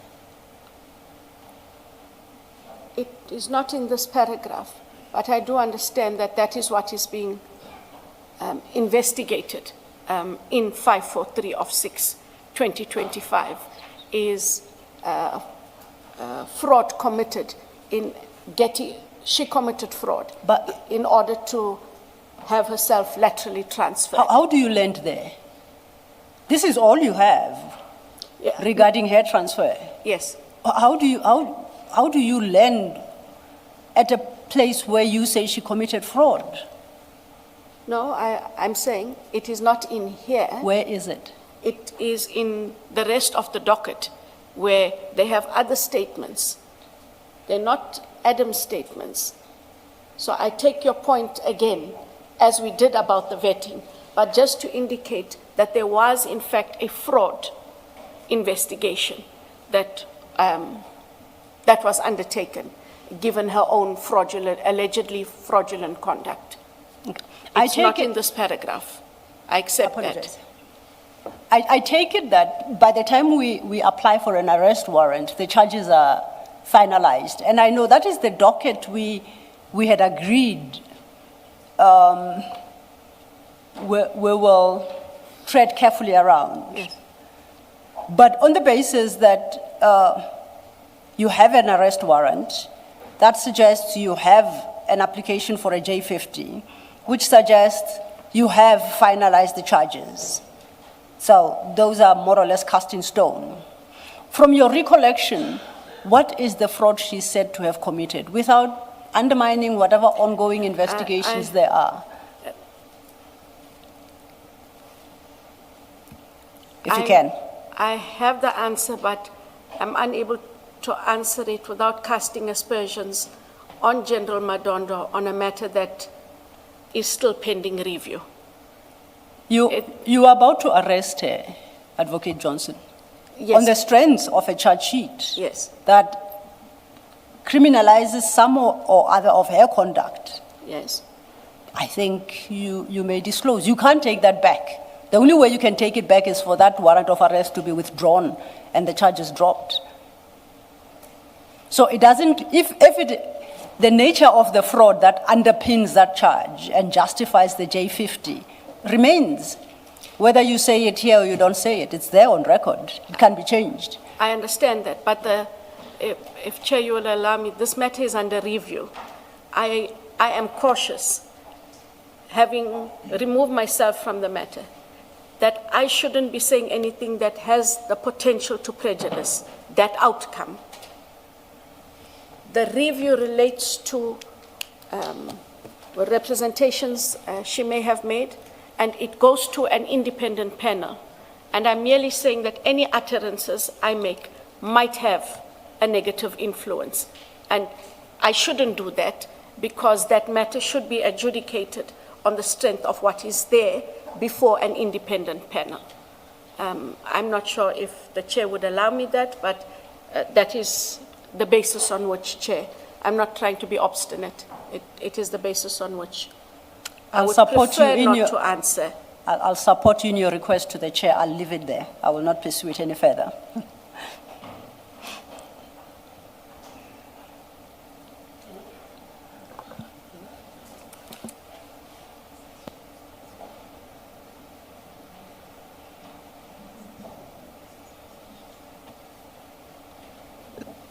Can you please articulate what you said again, Ms. Silla? Chair, Advocate Johnson made a heartfelt plea to the commissioners. Yes, I heard that part.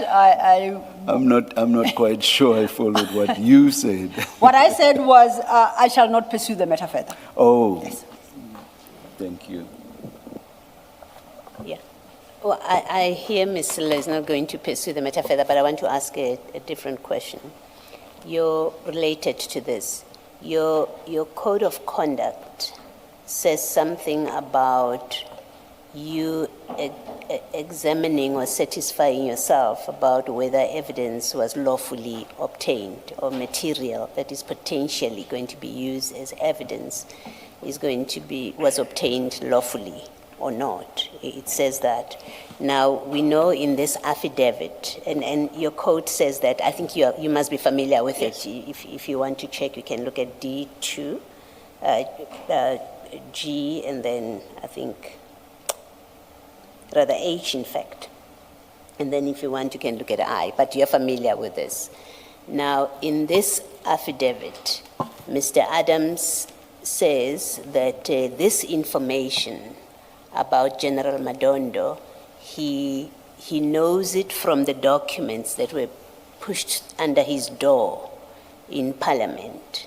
And you remember we had this conversation last week about crime intelligence information having clearly been obtained, not lawfully given.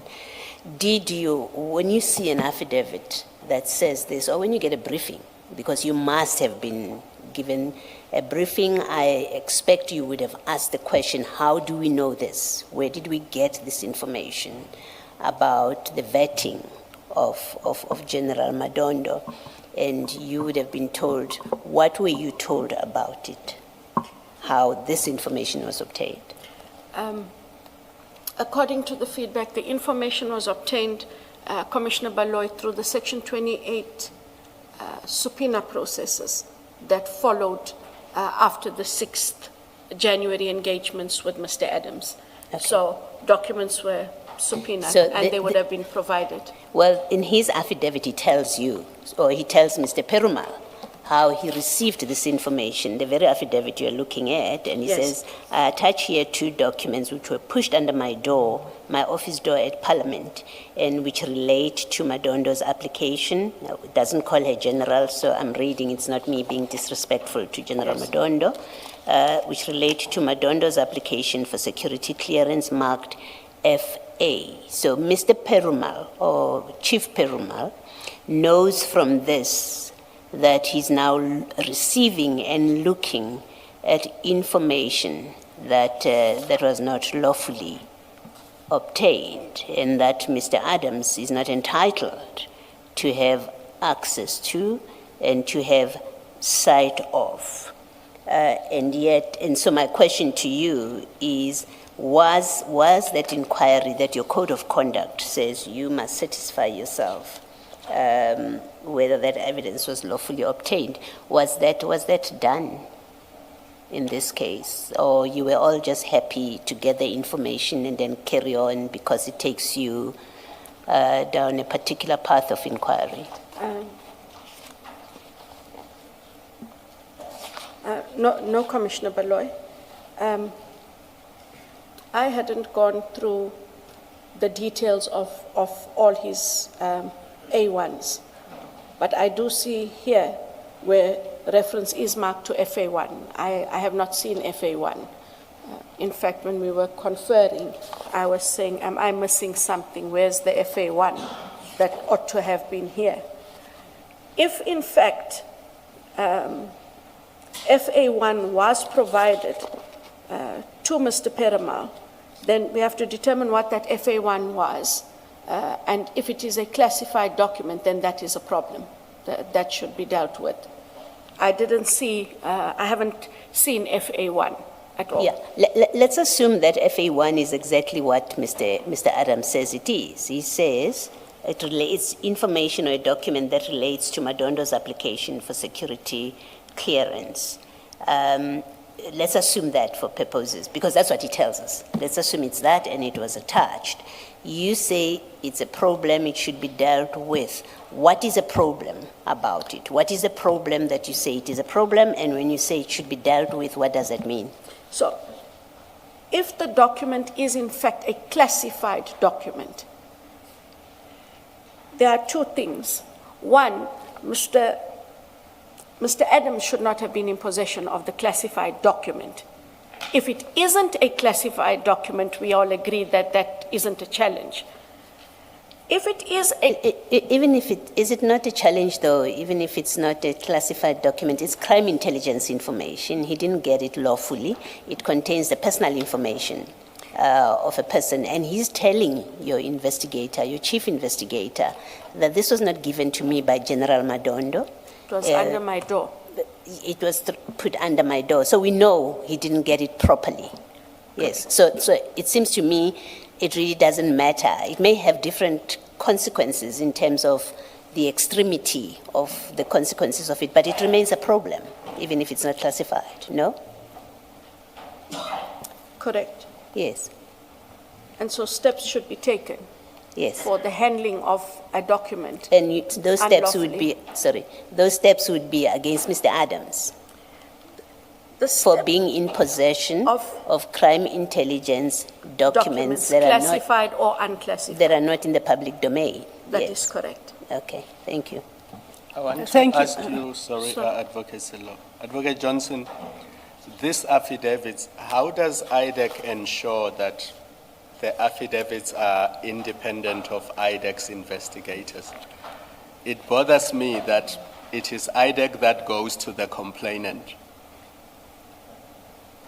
purportedly to obtain a statement. And then the same IDAC investigator commissions that statement. How does IDAC ensure that that is in fact the witness's statement and it is not the work of the investigator? In other words, the investigator does not draft a statement for a complainant because we know the starting point is your 27 is deficient. It does not have enough information to enable IDAC to commence an investigation. Or it doesn't even bring what you are saying within IDAC's jurisdiction. Now, IDAC says this is not enough, I want something more. And the very investigator that goes back to the complainant now commissions the same affidavit.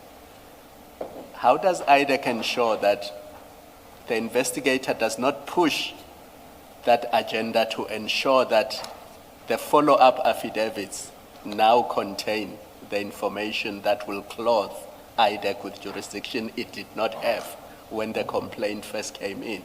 I mean, is it not more appropriate to say, your statement is not enough, go make a statement that deals with these issues, have it commissioned, and then give it to IDAC, instead of IDAC being the one that solicits the affidavit and commissions the very affidavit it has solicited? So, if I can start one step back. Ordinarily, Commissioner Khumalo, and I know that this is within your remit and knowledge, when investigators, and it's not just IDAC, or whether it is the detectives, including DPCI, they go and take statements of the witness, and they commission the statement. The check and balance that we have sought within all of the law enforcement fields over the years is to ensure that it's not one investigator going down to take a statement. In this instance, it was the prosecutor, Advocate Ramsamy, who was supposed to have been present, together with Mr. Mansa and Mr. Peramal. So much so that it must be an engagement with the witness, and as the witness talks to the issues, they are noted. And then the statement is drafted. It has to be read back to the witness, and when the witness agrees, the statement is signed and commissioned. That's what happened in this case. In this case, that is why there were the three of them. And that is the practice. I'm unfortunately not Is it to avoid the very issue that I'm raising, that it cannot be one the person. same investigator going to a witness and saying, do a statement for me and I will commission it for you? Correct. Especially in circumstances where even the original Section 27 was solicited by the same investigator. It's different from a police case where a complainant would come to a police station and would lay a complaint or make a statement. Then the investigating officer would do follow-ups. Here, the original statement is solicited by the same person who commissions the follow-up statements. I hear you, Commissioner. I can't take it further than the point I made about why there's more than one person who goes. Yeah. But I think in terms of perhaps advice and recommendation, it should be stipulated that it is preferable that that kind of engagement not happen and it be an independent investigator. And I'm not suggesting that this is what happened here. I understand. But you can see the danger of an investigator who doesn't like a Sandile Khumalo finding a complainant and say, you know, we're going after Khumalo, so make a statement along the lines of Section 27. I will commission it for you. And on the basis of the very statement, I will then commence an investigation against, you know, the person that I don't like. I take Commissioner's point. Thank you, Commissioners. Yes, Commissioner Baloyi. Just to clarify names, you have more than once referred to Mr. Manta. Is Yes, that the ma'am. same person as Mr. Rapesu? Rapesu. It's the same person. Thank you. Oh, thank you, Commissioner. I thought it was yet another person. I had him down as Mr. Manta. Oh, okay, clarified. Staying with 3479. Sorry, 3-4? Staying with page 3479. This is regarding General Madondo. And following on your engagement with Commissioner Baloyi, I'm at paragraph 3. We know the complaint is that she got this lateral transfer without a top secret clearance certificate. At paragraph 3 states, Madondo poses a risk to CI, the subs, and the country. I'll skip the next sentence. The last one, I don't understand how a senior officer who cannot be trusted is able to access and be in possession of intelligence reports and documents. Now, on the basis of these allegations and subsequent investigations, then IDAC has charged General Madondo in terms of CAS 453/06/25, correct? Correct. Why? I take it Mr. Adams is also being charged. What's good for the goose must be good for the gander.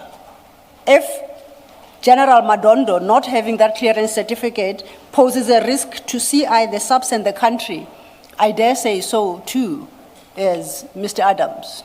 You agree that he doesn't have you're not aware of him having a top secret clearance certificate, and yet he is handling documents seemingly that come from crime intelligence and for which he doesn't have lawful access or authorized access.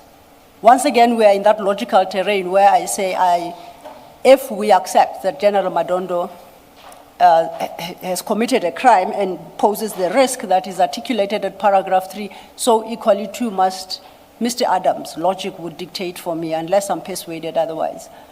No, logic dictates correctly. Yeah, correct. So we can expect IDAC to act at least on their very whistleblower on this part, on this point. If I speak under correction. Absolutely. But he is arrested, I think, amongst others, for this contravention, By IDAC? not by IDAC. No, it's Yes. IDAC. Remember, Yes. it's IDAC who sought to arrest General Madondo. Yes. And this is part of the same investigation. It's facts flowing Absolutely. from the same investigation. The So law- arresting General Madondo, equally, I say, Should unless be- there's a reason why IDAC then decides not to take action against Mr. Adams. Would there be a legitimate explanation for that? No. Okay. Well, we will see. Lastly, when we started last week, we've been asking about the documents that Mr. Adams says, he does say so in his section 27, that were shoved under his door at Parliament. Now, he says here, specifically those which relate to Madondo's application for security clearance marked FA1. That tells me that IDAC has those documents. They are within IDAC. And that is where we need to look at is the document that we said would come just before lunch, the other file. And I did send you that file, Advocate Maga. Oh, we'll check that, but at least for So the we must moment, check we it. know that IDAC has them. It should be in that file, yes? No, you are answering the way. I'm saying for a fact, IDAC has FA1. The documents that were part of the documents shoved under Mr. Adams' door. I cannot answer till I see the file because No, no. I didn't see FA1. The affidavit is telling you. The affidavit itself says they are attached marked FA1. Yes, if he's given them as FA1, then they must be there. FA1 I'm is saying not, I did not at see least them, FA1 yes. is not in the file that I got. The sheaf of papers you gave me doesn't have FA1. But I argue to you that on the basis of what he says at 2, Mr. Adams, I have no reason to doubt that Mr. Adams gave the investigators those documents which he marked FA1 to this particular statement. So IDAC has them. It can be a quibble, otherwise No. you are forced to then say Mr. Adams is misleading in that affidavit at paragraph 2, and you've got no basis as far as I'm aware to say so. Correct. So I know this affidavit was commissioned by Mr. Perumal on the 6th of January 2025. You said to Commissioner Baloyi you haven't seen FA1.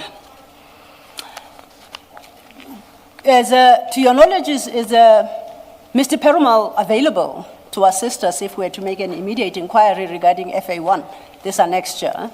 And would he be able to, even if on an emergency basis, just to present himself before the Commission tomorrow morning to speak to these matters? He is unable to. Why not? I'm not sure if counsel did speak. If I may assist. Yes. When we sought some of the documents that the evidence leaders wanted, I think the docket concerning Langlachte, we received an instruction to the effect that the person in possession of that docket is Mr. Perumal. And we sought instructions as to whether we can have a conversation with him.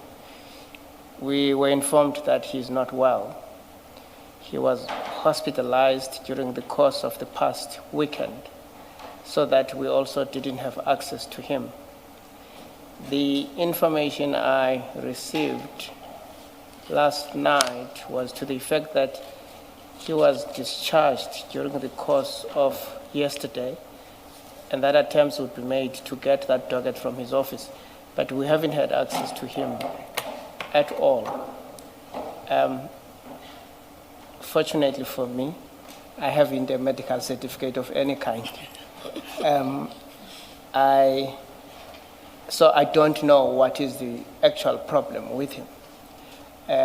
Hopefully during the course of lunch, one will get an idea, because part of the promise that was given to us was that that docket would probably be available around about lunchtime, because somebody was going to be dispatched to his office during the morning session today to try locate it. So we'll get some information during the course of lunch, and hopefully we'll have something to say to you after the lunch adjournment. Thank you, Mr. Bodlani. Thank you, Chair. Thank you, Mr. Botlani. Then if I may, as has become standard request, that as you communicate with Mr. Perumal, I don't know how, this is one of the documents that we are looking for. We are looking for the FA1 to the affidavit that he commissioned on the 6th of January. Commissioner, through you, I will take a chance at lunchtime because it is important to do so and see if we can get him on the telephone. If not, if there's a family member that does answer and is able to answer their question, is just to ask if he can just give us an indication. That much I will try. But Thank for you so the docket, I am aware that someone would bring it to us not later than lunch. Thank you. Thank you, Chair. Thank you so much, Advocate Johnson. I'm indebted. The next statement we have is at 3483.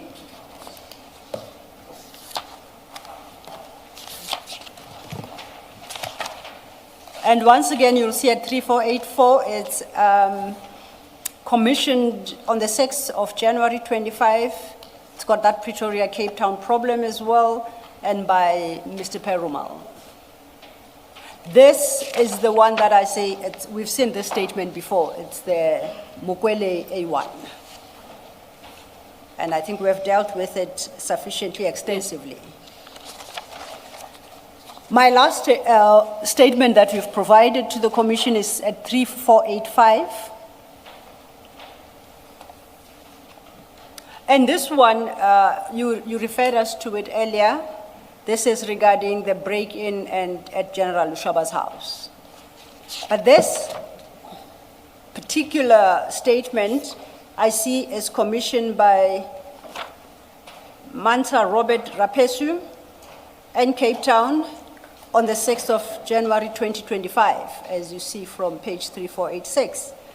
This one, at least as to where it was commissioned, is not as schizophrenic. It says Cape Town. Yeah, so they Yes, didn't move Pretoria to Cape Town for this one. For this one, yes. But it's still on the 6th of January. Yes, correct. Now, from CJC 394, those are the documents that the Commission added. Those are the ones we received. And there are 4 of them. If you flip through them, they're all commissioned by Mr. Mancha Rapesu on the 6th of January 2025 in Cape Town. The testimony that we will hear, and you indicated this earlier, that the 2 investigators and prosecutor, is it Advocate Ramsamy? Correct, ma'am. Advocate Ramsamy, Investigator Rapesu, Investigator Perumal went to Cape Town on the 6th of January. No, went to Cape Town. And on the 6th of January, obtained statements from Mr. Adams. I think 5 in total.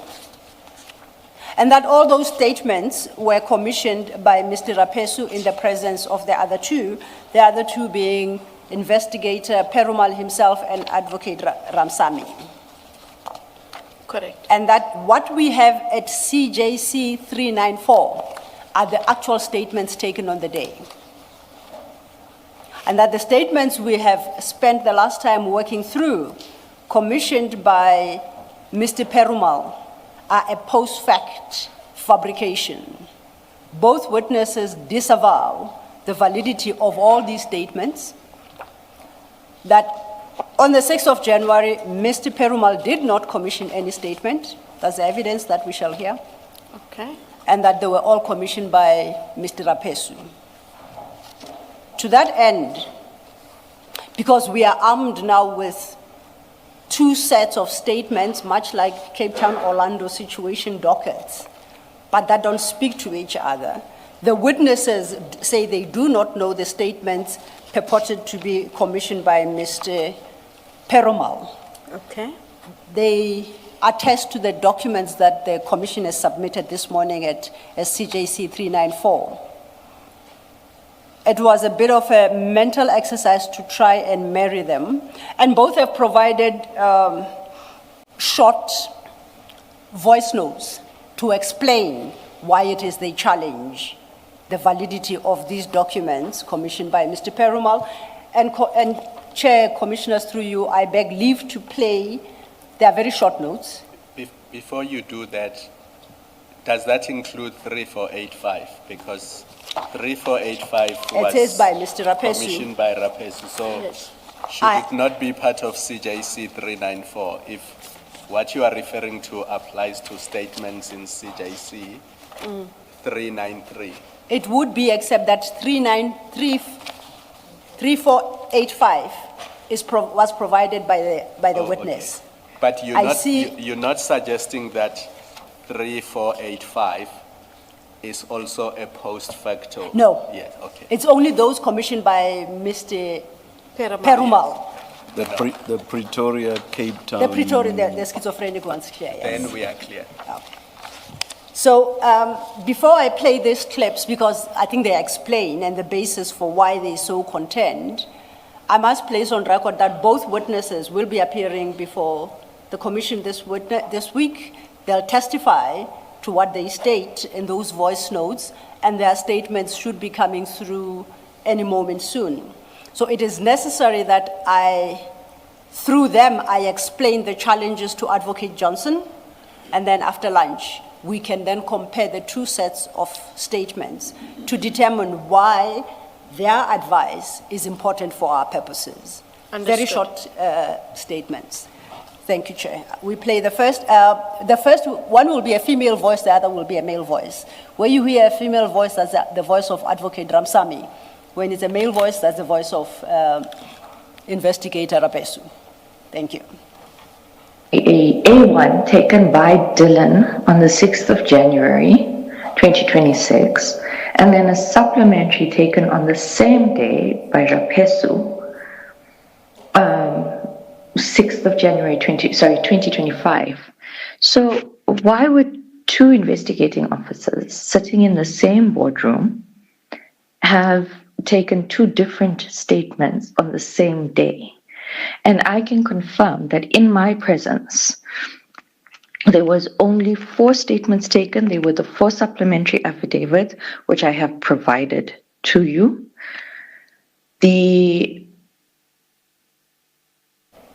A1 was not taken in my presence, and it could not have been taken on the 6th of January.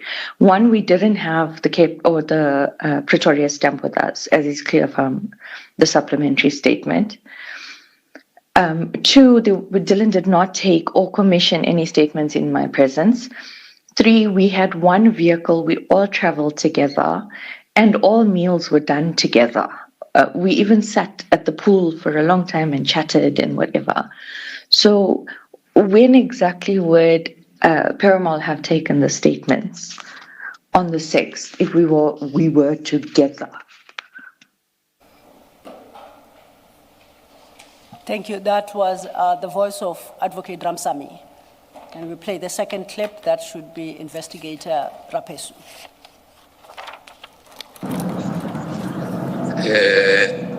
This A1, actually I don't know how to put it, but it could not have been possible because on that day we only obtained the supplementaries. So there was no way Dylan could have obtained that affidavit on that day. And maybe my thinking is that maybe it was signed on a different date, which I don't know. Also remember, I was questioning that signature of Adil. It looks like someone was trying to jigger it, but I'm not an expert, I don't know, but it looks like. So I think that affidavit is obtained after, it was not on the 6th. So, yeah.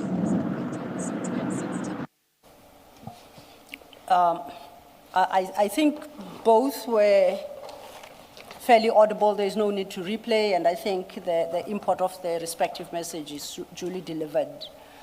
So, as I indicated, Advocate Johnson, these are the 2 witnesses who support an exhibit CJC 394, which are the statements that the Commission has added to the exhibit file.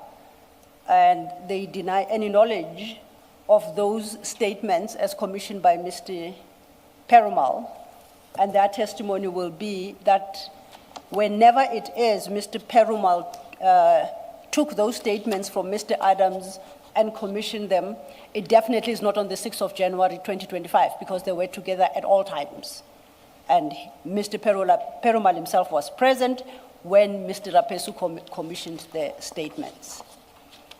And he said the signatures were jiggered, means they were tampered with, or they're not a true reflection of Mr. Adams' signature in terms of the statements allegedly taken and commissioned by Mr. Perumal. Yes. Did I get that right? Yes. Okay. And he does say, though, he's not a handwriting expert. At least let's give him that much. It's just jiggered, but he Yes. doesn't know more than He says that it looks jiggered to him. Now, you must recall that when we were dealing with our A1 statement in the Mukwele matter, our A1 statement in that docket is the quote-unquote Perumal statement.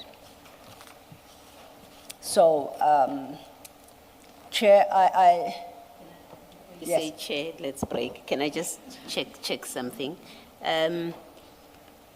Ms. Johnson, considering the dates in the Perumal, I'm going to call it the Chief Perumal statements, which is the 6th of January, and then on the same day, Rapesu also, it's the 6th of January. Would it be normal, I can't think of the correct word, but that you would have an A1 statement on the 6th of January taken by a member of this 3-member team, and on the same day you have the same team, you have a supplementary statement. It seems to me intuitively that you just have one A1 statement if they were all traveling together and they were interviewing the complainant together. Am I right, that Correct. you would have one comprehensive statement? procedurally, it does not make sense. Yes. What might have made sense is there were 4 statements to be taken. If perhaps Mr. Perumal took 2 and Rapesu took 2, Yeah. but on those same matters, and then they end up with a total of 4, Yeah. that is logical. But you cannot have one team together, same day, same place. Taking a main statement and a supplementary statement. And bearing in mind, Chair, that the purpose was for a supplementary statement to bolster the dockets that were purported to be somewhat lacking. Thank you. I think it highlights the danger I mentioned 15 minutes ago, Absolutely. where only one person is engaging or not engaging with a witness. But advocacy law, something even more important. In the docket and in the various documents that were given to the court, what was disclosed? Is what was disclosed what we now know as the doctored A1, or is it the correct supplementary? So far, we have the Mukwele docket that we have worked through. It is what the commissioner calls the doctored A1. That's the A1 in the Mukwele docket. I mean, that is serious misconduct. It's serious misconduct. It is indeed. Because it means that is what is disclosed to the court and to the accused. Indeed, Chair. Let's adjourn at this point and resume at 14:40. Thank you, Chair.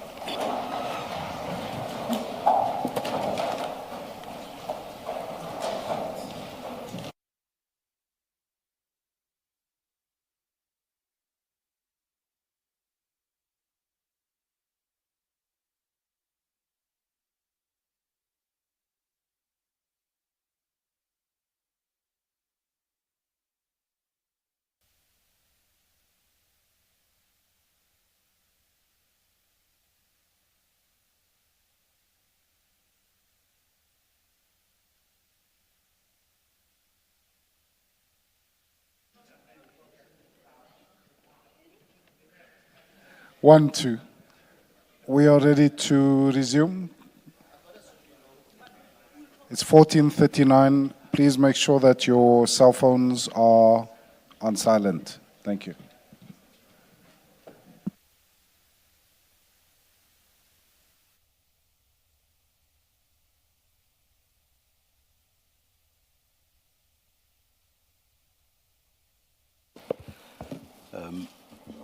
Before you start, Ms. Sello, Yes, Chair. there's an announcement that I must make. There is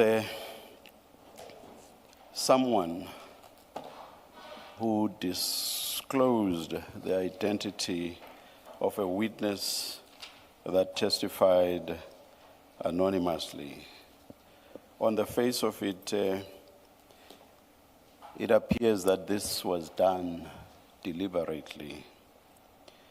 In terms of the Commissions Act and this Commission's regulations, it is a criminal offense to act in a manner, I'm paraphrasing, that prejudices the business of the Commission. Consequently, the Commission is going to institute criminal proceedings against that person.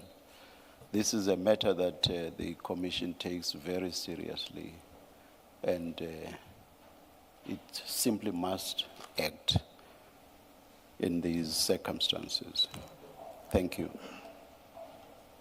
Thank you, Chair. Chair, before we proceed with Advocate Johnson, a report back. You will note in your files that there's an update. A further CJC has been added, and that is CJC 395, starting from page 3495. That is the Langlaagte docket.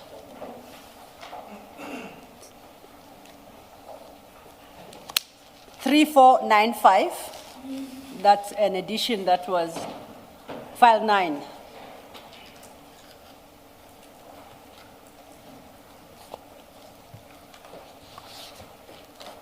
You will note at the top of that, it's got Langlaagte and a CAS number of November 2024.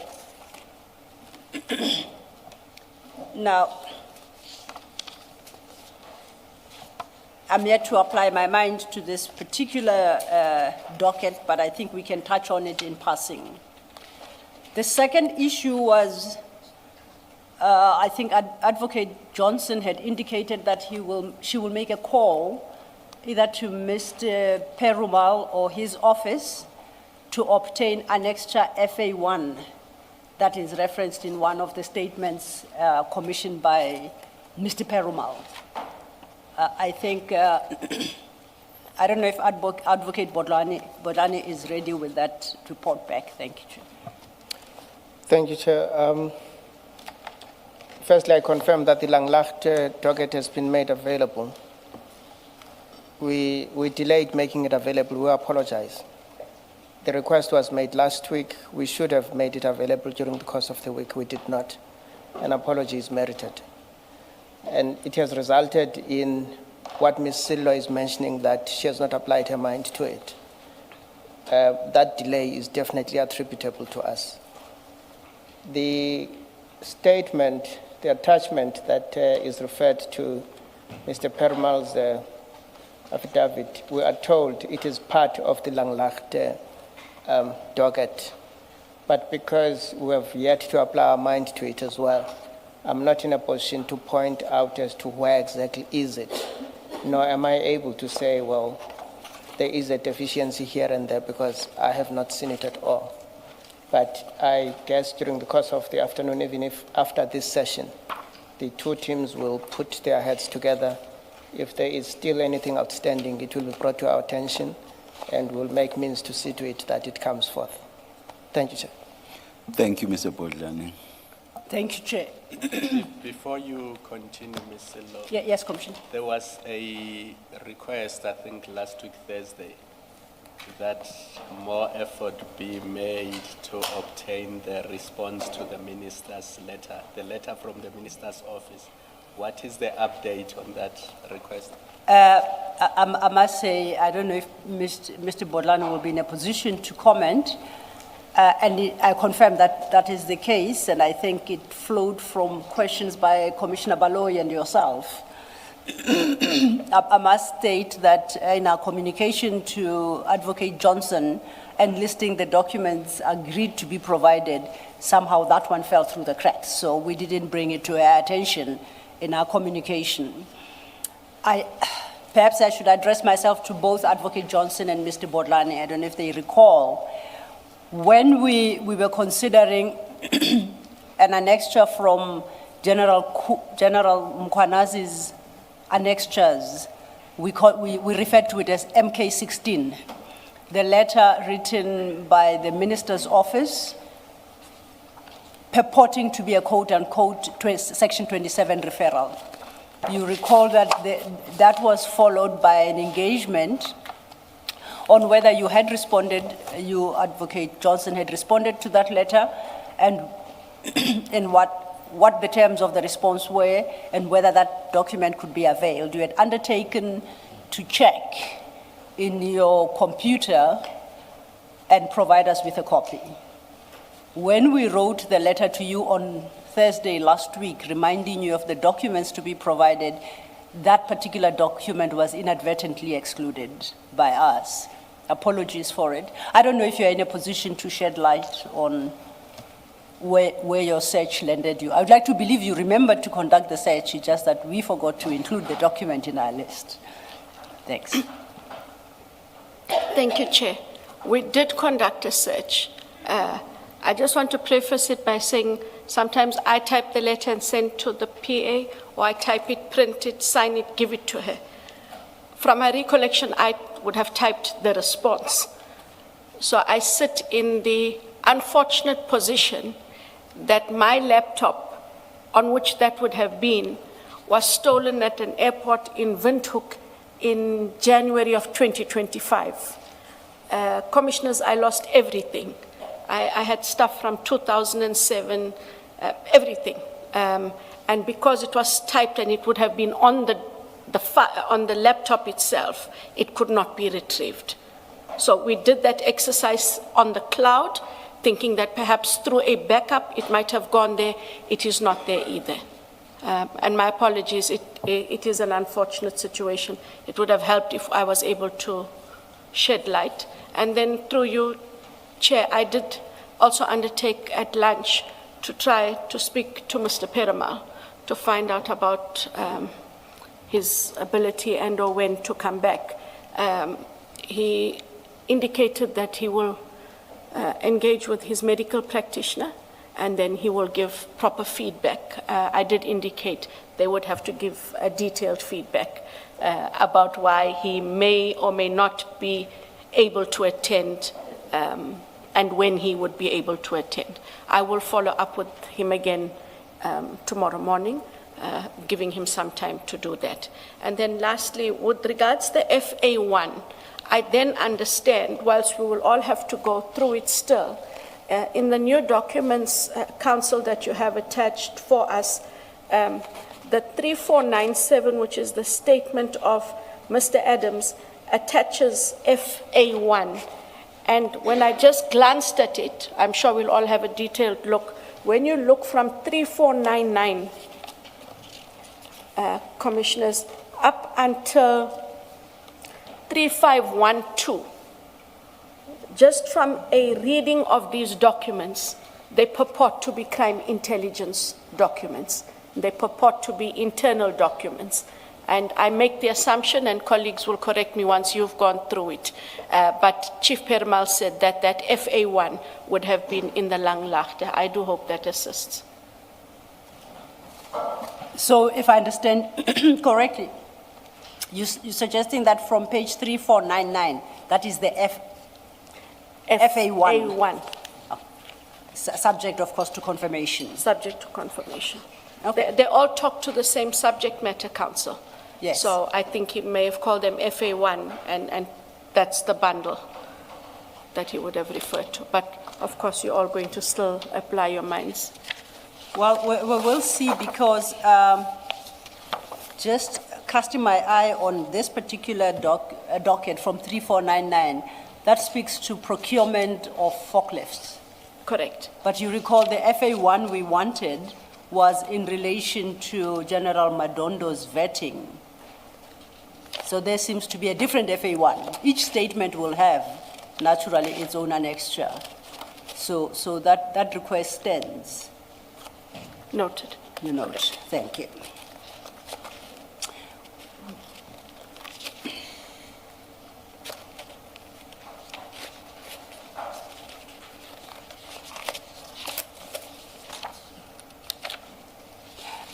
Before we broke for lunch, we had dealt with the dockets and the A1 statements as provided by yourself being IDAC in this case.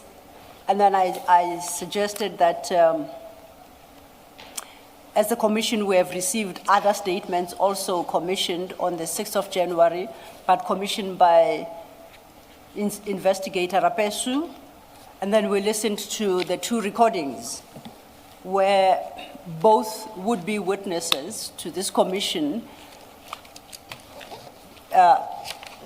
would testify that they have no knowledge of the A1 statements as commissioned by Chief Perumal.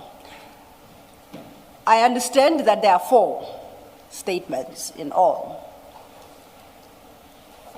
I think, Commissioners, we need to note that the statement at 3485, these are the documents provided by IDAC. It's the one statement commissioned by investigator Rapesu.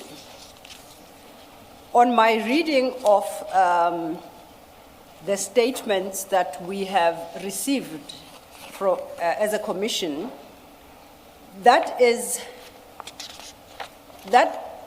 statement is a mirror, part mirror of the statement at 3491, except for the ending. The one at 3487, this concerns the issue of the theft of equipment from Major General Lushaba. At 3485, that one ends at 3486 with 2 other paragraphs. It's commissioned by Inspector Rapesu. And if you look at 3491, it's the same statement, but its ending at 3492 is different in that it doesn't have those 2 paragraphs.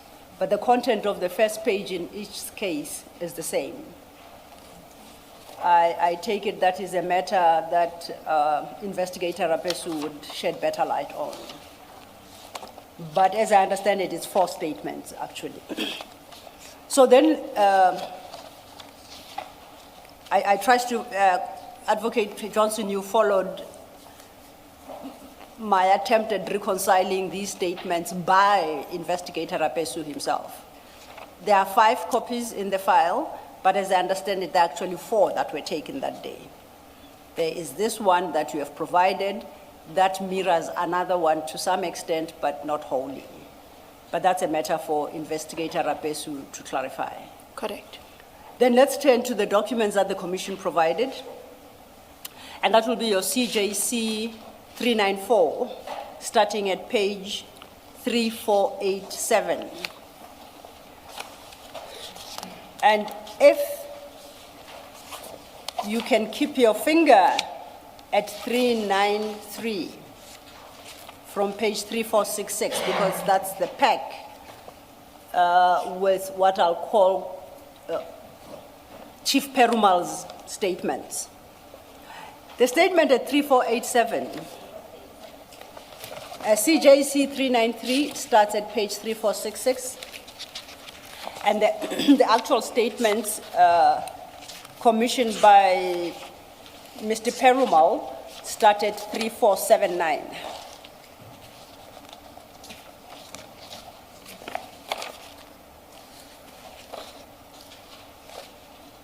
Now, the statement at 3479, which is the first in the perk, commissioned by Chief Perumal,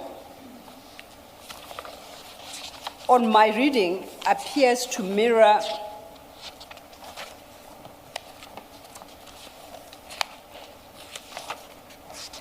There's 5 as well. 3475. Please say that again. 3475. 3475. You Yes. referred us to 79. That's correct. The first one is the one. on 3475. If we take, let's start with the first. You're quite correct, thanks, Commissioner. 3475.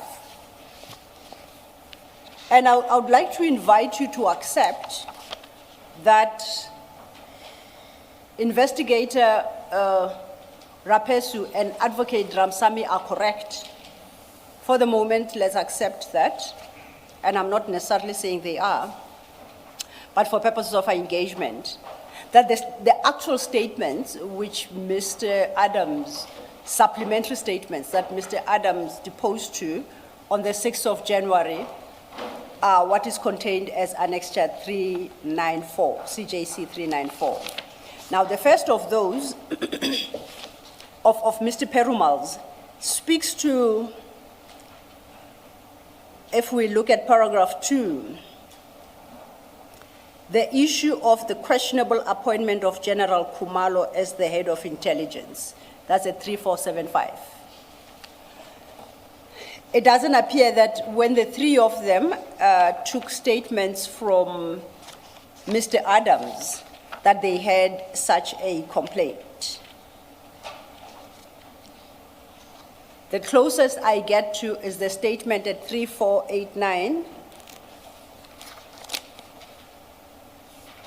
I'm comparing Mr. Perumal's statements with Investigator Rapesu's statements. But Investigator Rapesu's statement at paragraph 3 just simply says high-ranking police officials, security clearances, and promotions were awarded as a result of alleged corrupt practices. It then suggests that it's got annexures FA1 to FA3, but we don't have those. But the point I seek to make is if the document at 3489 is to be accepted, then there was no reference, at least at the time, in the body of the statement to General Khumalo, and does not contain any allegation of wrongdoing by the Minister of Police, Mr. Bekicele, being involved in this questionable appointment, as suggested at paragraph 2 of Mr. Perumal's statement. That is correct. I also make this point. Remember, in your second day here, I had asked who made a complaint of fraud and corruption. So if you look at the Perumal Commission statement, paragraph 2 specifically mentions fraud and corruption. But if you go to 3489, it simply says alleged crimes, and it does not mention fraud and corruption. Correct. So, and perhaps if we go forward, we'd have to jump to 3479. That is now the second statement, but this time concerning General Madondo.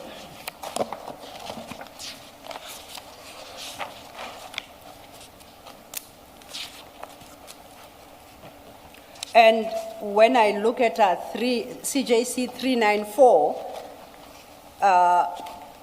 Investigator Rapesu does not seem to have obtained any clearance, any statement regarding General Madondo. It's still the general statement of 3489. That just speaks of high-ranking police officials' clearance, security clearances and promotions awarded as a result of alleged corrupt practices.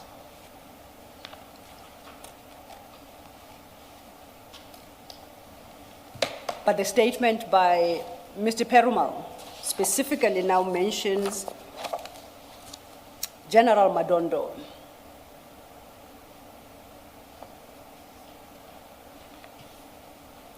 And just to remind you, we know in our section 27, such detail is not to be found in section 27 affidavit. So it could only have come from supplementary statement. But then I suggested that let's depart from the premise that the supplementary statement is the one commissioned by investigator Raphosa. Begs the question then, assuming we are right, of course, where and how does General Madondo's name come into play, if not introduced by Mr. Perumal? And if so, on what basis? Would you have any sense of how that came to be? No, none at all, Chair. Then, if we move on then to the next statement, that will be at 3483, and that is the statement that we have worked with for the past couple of days, and this relates to the appointment of Brigadier Mukwele. And if you look at 3484, it's the one commissioned by Mr. Perumal, and it's the exact same A1 in our, in our docket. If we go to Annexure CJC 394, Investigator Raphosa. Commissioner? Oh, the entire 394. There doesn't seem to be a statement commissioned by Investigator Raphosa relating to the appointment of Brigadier Mukwele.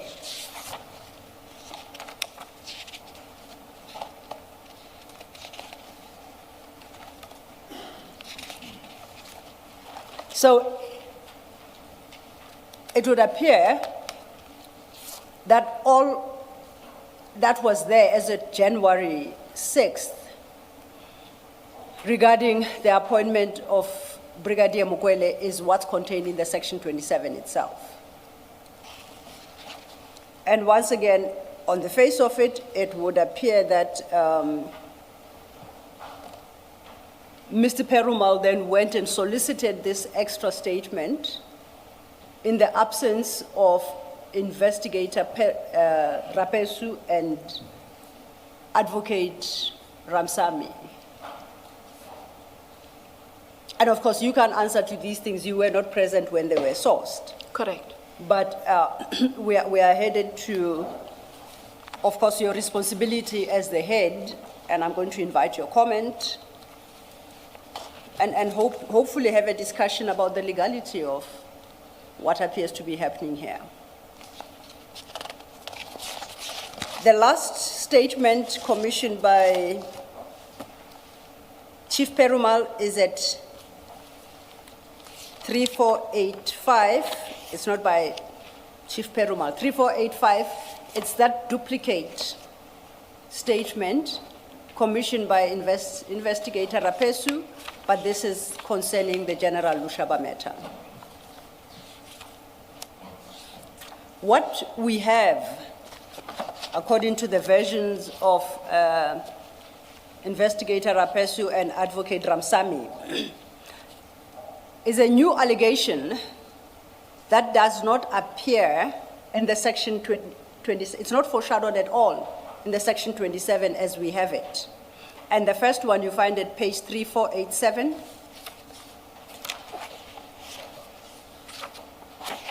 It's signed by Mr. Adams, commissioned by Mr. Raphosa. And at paragraph 2, he states that on or about early October 24, he received information anonymously surrounding alleged crimes emanating from the Division Crime Intelligence of the South African Police Service. At 3, he points out amongst the information, it was alleged that a forklift was procured by the Division Crime Intelligence without proper procurement processes being followed. Documentation in this regard is attached here too as Annexure FA1.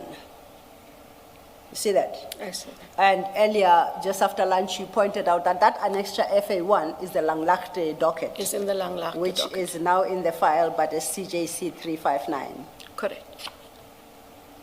My concern is is section 27 affidavit, as we have it, is absolutely silent on any purchases of a forklift. Where would that detail have come from in the supplementary, when the purpose of the supplementary was to address shortcomings in the original section 27?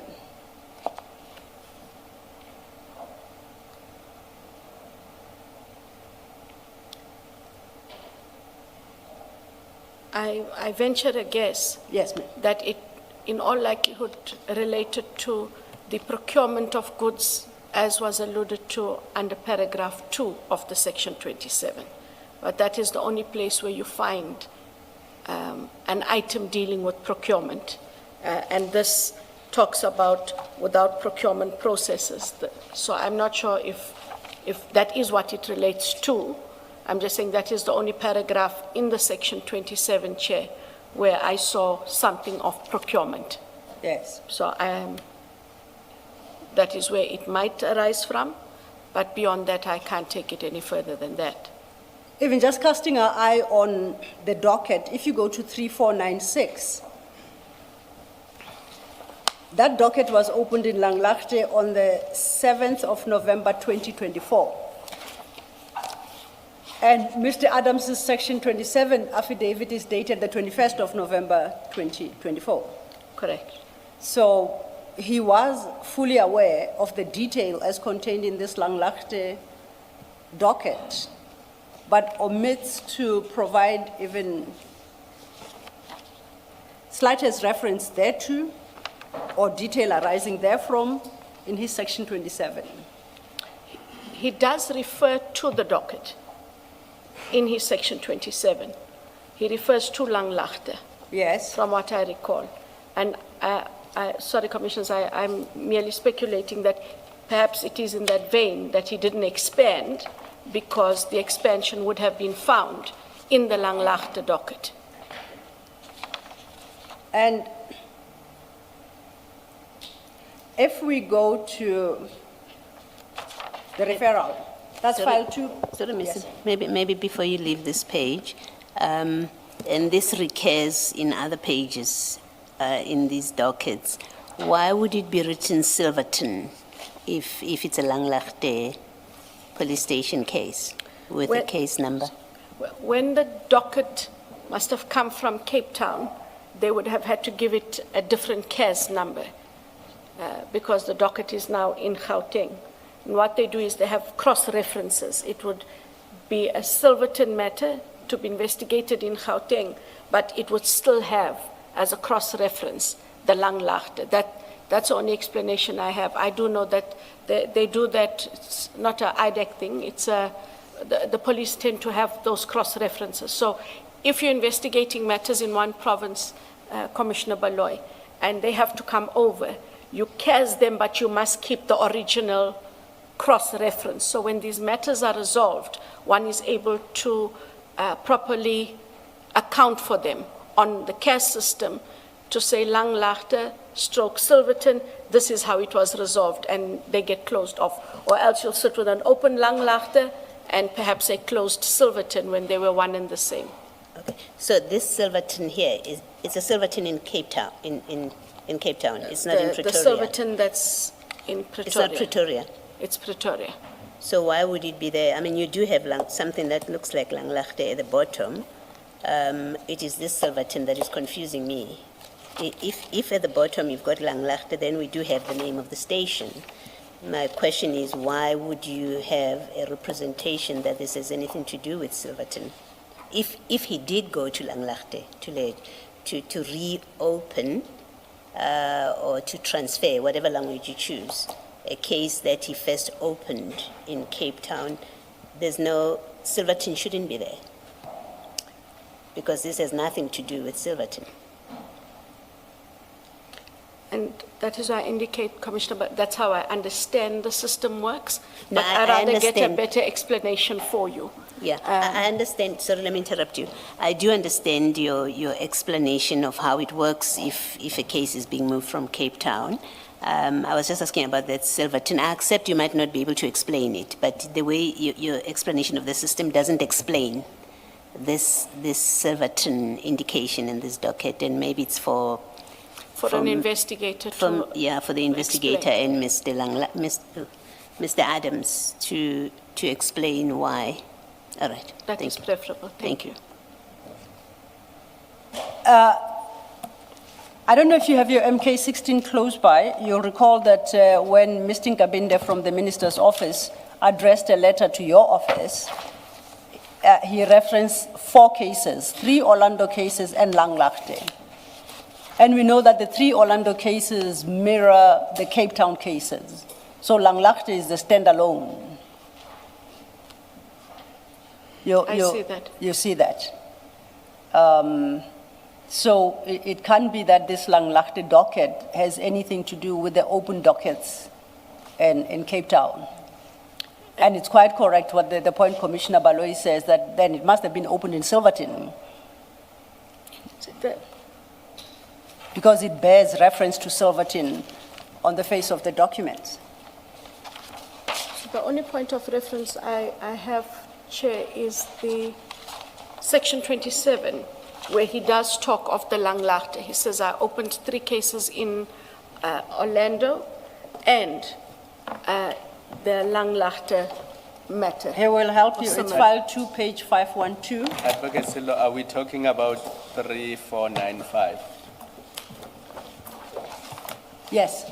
But I see that 87/11/2024 in the minister's letter as the first case there. And that's the point I make, that in the minister's letter, there are 4 dockets. Yes. 1 Langlaagte and 3 Orlando. Yeah. If we recall the table that's about to be flighted, the duplicates are Orlando and Cape Town. Yeah. So Langlaagte has always been like a standalone Yes. docket. That's the point I sought to make.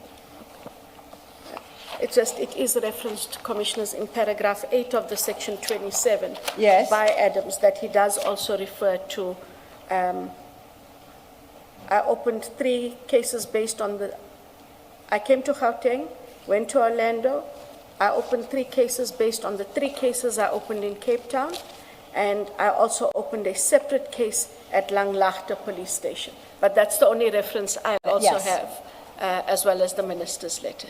But that Langlaagte case, and its detail, is not part of the section 27.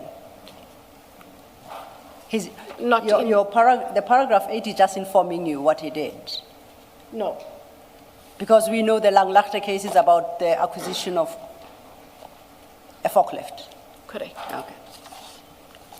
Now, while we're there, before we go to the next issue, just casting my eye on this docket, it's got its own statement at 3497. It's also dated the 6th of January, 25, and commissioned by Mr. Rapesu at 3497.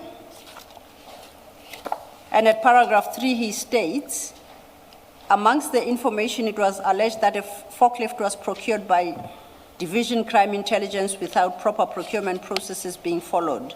Then he says documentation in this regard is annexure FA1. You suggest the FA1 is the docket. And just flipping through it, it's all about procuring this forklift. My challenge is to bring it within the ambit of section 7(1)(a). This is a forklift on the face of it that cost, or forklifts, and it seems to relate to an acquisition of forklifts, I don't know how many, but for 708,000. Why would IDAC take the investigation into procurement of such? Is that not a matter best left to subs, and to the extent that that procurement is flawed, that a process be followed to overturn it.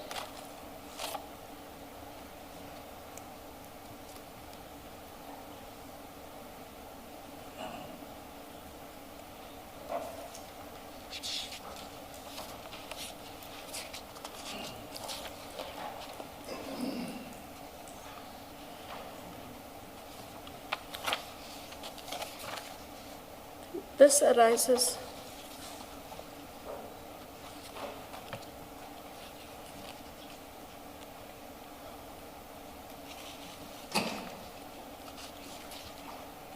Yes, you are saying, thank you. I think this arises from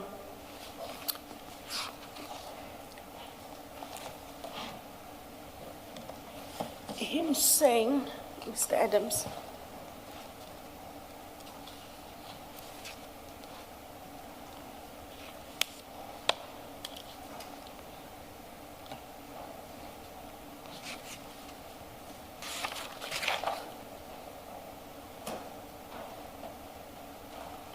the siphoning of money from the secret fund account. If you look at the, Where does it state that? sorry, Chair, No, like I said, I haven't had an opportunity Sorry. to work through it. paragraph 7 of Adams' section 27 referral talks to the siphoning of funds from the secret service account, a secret fund account. Of the referral, okay, Of the referral. yes. And when you look at page 3504, Commissioners, Yes, with that. for paragraph 5, the supplier unknown to me was paid a deposit securing the delivery of a new forklift. On numerous inquiries, promises were made that the delivery of the procured forklift would be delivered to fleet. Till date, no forklift was received by vehicle management, which was paid for by the use of the secret funds. And further investigation into the matter in order to recover the monies paid. So that is the only place I can find reference to what is said in paragraph 3 on 3497. Yes. Read with paragraph 7 of the section 27 referral, and then that paragraph I read on 3504, and that it was looked at because of the use or alleged siphoning of money from the secret funds Okay. of crime intelligence. But beyond that, there isn't anything else. That is how I can tie those as having looked at it. And again, bearing in mind that this is an investigation on which no decision has been made yet to prosecute. So it does not mean that anyone, when they are done, will be prosecuted for this, because also from just a reading of it, it is somewhat of a challenge to determine who, in fact, ought to be held accountable, if at all, for the use of the funds. Okay. I'm not sure that we can confidently say or accept what you're saying. I mean, we've seen what happened with the Mokwele matter, which you have considered. The facts are very poor for the issuing of a warrant, for an investigation, let alone for a prosecution, an ongoing prosecution. So that should be our point of reference, the Mokwele matter. This seems, from what you're saying, may well be one of those cases where charges were going to be preferred. An investigation certainly is happening. Charges were going to be preferred. It would end up in court when, in fact, on the face of it, it shouldn't have happened. And it happens because of other reasons that have nothing to do with the merits or the strength of the case. It's an observation that I want to make in the light of you saying, well, maybe nothing would have come of it. And I'm Yes. saying, well, the Mukwele matter teaches us that, well, something can be made out of nothing by IDAC, as it happened in Mukwele. I hear you, Chair. Thank you. And then to consider paragraph 4 in the referral, you recall Mr. Adams' suspicion. I suspect that General Khumalo and some other officers in crime intelligence, including Madondo and Lushaba, were manipulating procurement processes and processes to a point. I want us to stop at procurement processes because this would be one such. When I look at the docket, starting at page 3505, that's the information note for an application for approval, procurement of vehicles, Secret Service Account, Division Crime Intelligence. 3505. If we go to 3510, this would seem to have been signed in February 2023. So that is the information note. Just flipping through it even before I apply my mind to its content, if this is the basis for the fraud charge, I see at page 3509, it's signed by a colonel in the procurement management. It's then signed by finance and administration. At 3510, it's who recommends. At 3510, it's then signed by supply chain management, approved. Then at the bottom of 3510, it's signed by Major General CFO. There is NP Lushaba. After all those approvals and recommendations, he signs, and that's the end. I don't see how General Khumalo and General Madondo are pulled into this forklift acquisition issue. And yet that is precisely the suspicion at paragraph 4 of the section 27 statement. You wouldn't know how. We see General Lushaba's signature as CFO. And that is to be expected. Yes. But I don't see anywhere where General Khumalo and General Madondo are pulled into this acquisition. Correct. As he said, he originally suspected. And you say investigations are underway around them as well.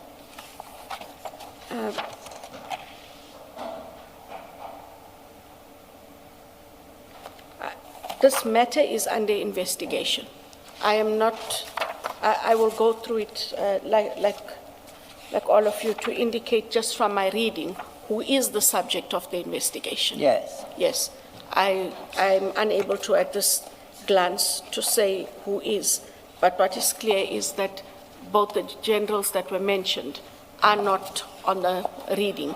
But then to also bear in mind, Council, that we need to get from IDAC the FA2 and FA3, because there was referral made to FA2 and FA3 in one of the statements, and I don't know what role, if any, they play with this matter, or is each thing a separate attachment? You see, my challenge is you suggest we should get it from IDAC, and we have IDAC before us now. No, yes. Thanks. What I mean is we've got to get it, Okay. because we will be short then, Commissioner Khumalo, in properly applying our mind, because would FA1 just be this, and what is FA2 and FA3? So I will make sure we try and get those as well, but before the morning. Advocate Johnson, my reading of these documents, and I must admit I read them very quickly, so I could be wrong, is that there was a proper requisition and it was approved at all levels. The issue is the failure to deliver by the supplier, and the money must be recovered from that supplier because they failed to deliver, but they have been paid. So what is manipulation there? If I order goods because they are required by crime intelligence, and then the supplier gets paid but does not deliver, how does that rise to manipulation and fraud and corruption? It does not, Commissioner. Just on those facts, I mean, we looked at 3504, where the person says, is the colonel, says, there was a requisition, I was the applicant on behalf of fleet management, I requested a forklift for the unit, an application was completed and submitted to procurement, the forklift was required to move and store accident damaged vehicles. After the processes were complete at procurement, a supplier was awarded a tender. The supplier, that's the next paragraph, was paid a deposit for securing delivery of the forklift. The proof of payment is attached. The supplier did not deliver. And further investigation into the matter must be conducted in order to recover the monies paid to that supplier. So if those are the facts, what is the manipulation of procurement processes, and what's the fraud and corruption? It appears to be simple breach of contract, It does, Chair. a civil, not criminal matter.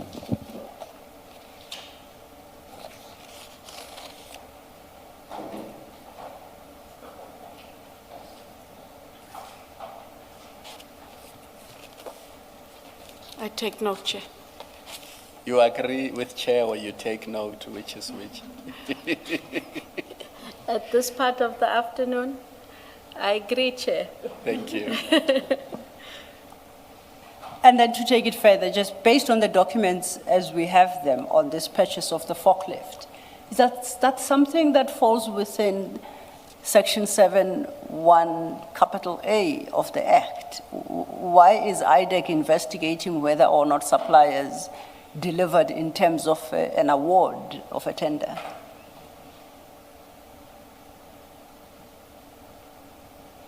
You did indicate that it's currently under investigation. My question is, ought that investigation even to have started?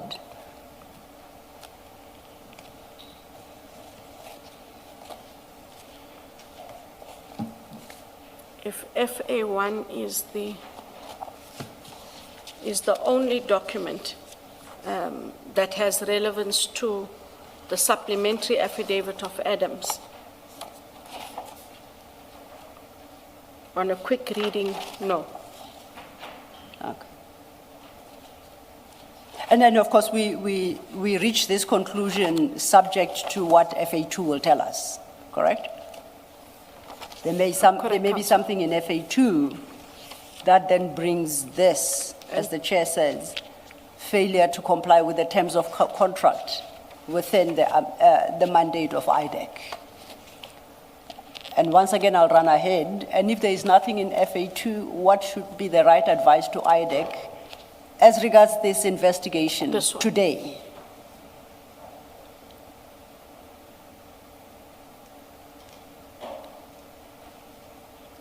And of course, you're working with wisdom of hindsight, I take that. Yeah. Sorry, I just see that there is, if you'll, Chair, will you grant me a moment? I see that 3515 seems to be a statement by Fadil Adams. Yes. Under a Silverton case. If I would just be granted just a quick moment.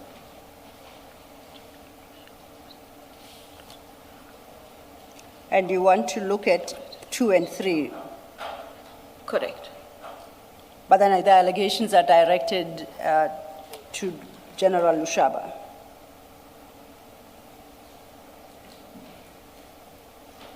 And his failure to Yes. take action against the contractor. That is correct. I just wanted to read it. Thank you.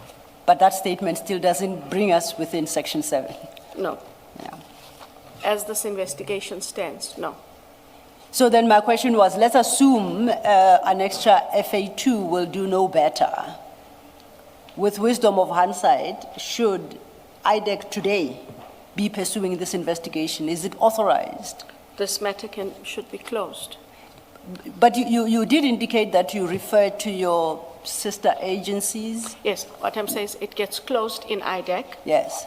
But what should happen is it should go back to crime intelligence. It is their contract. It is non-compliance with something they wanted. It's like if I buy a fridge and it's not a fridge I like, I most certainly can't tell council, can you please just go get it changed for me or sorted out? It should go back there. Yes. But what does happen is it should go back there, and also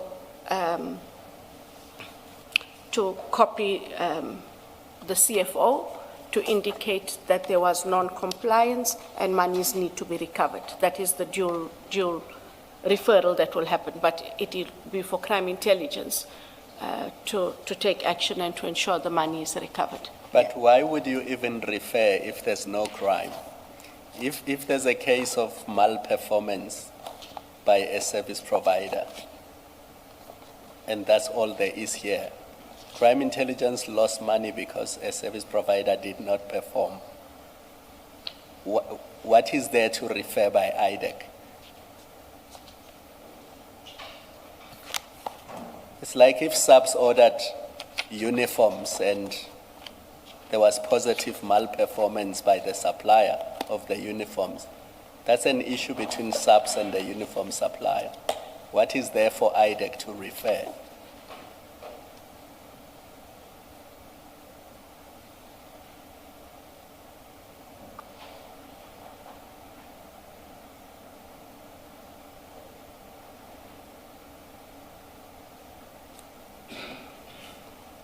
IDAC should simply say, we have no jurisdiction to deal with this issue. It has nothing to do with our mandate. Correct. I think because the docket is sitting with IDAC, the docket should, it seems to me, the docket should return to its station. I mean, IDAC collected it somewhere. I don't know whether is this one of those that you got through General Sintumule? If it is, I would say that I speak under correction. I will just have to check yeah, if this was I would one of say them. it must return where it was taken, Yes. and they get to do with it what they Yes. want to do with it. Correct. Thank you. And to indicate to crime intelligence that we had this, and the docket has been returned, and for them to take whatever steps they deem necessary. Thank you. Thank you, Commissioners. The last then statement taken by Investigator Rapesu on my record is at 3493. 3493.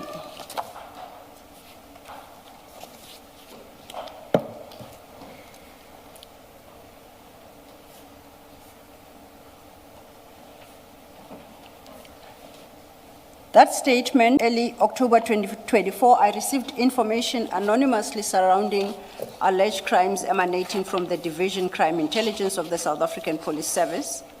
Paragraph 3, amongst the information, it was alleged that Secret Service funds were used to purchase resources for the political killings task team based in KwaZulu-Natal province.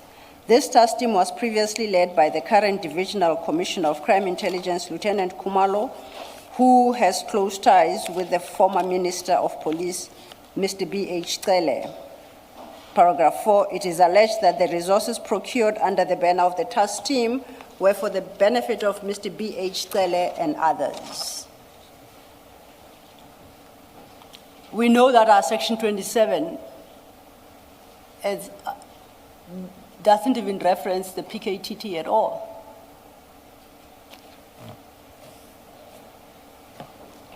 I think you're right. Remember, it's file 2, page 512.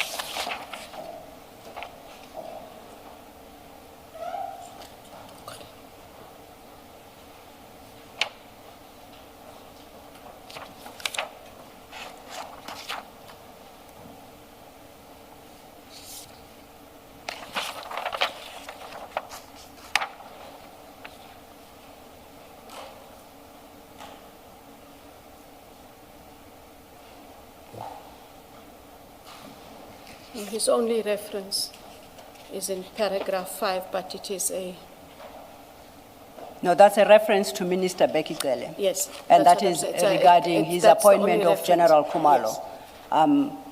I'm particularly interested in reference to PKTT because he takes 2 paragraphs to deal with PKTT, draws in Mr. Mbuyiseli and General Khumalo, and even points out that the General Khumalo he's referencing previously led the PKTT. So these are specifically PKTT-related allegations.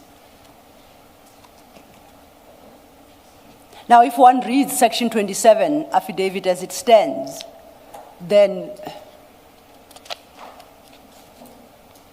short of lunacy for investigator Rapesu, Advocate Ramsamy, and Chief Perumal collectively to take a statement regarding PKTT, to call it a supplementary affidavit.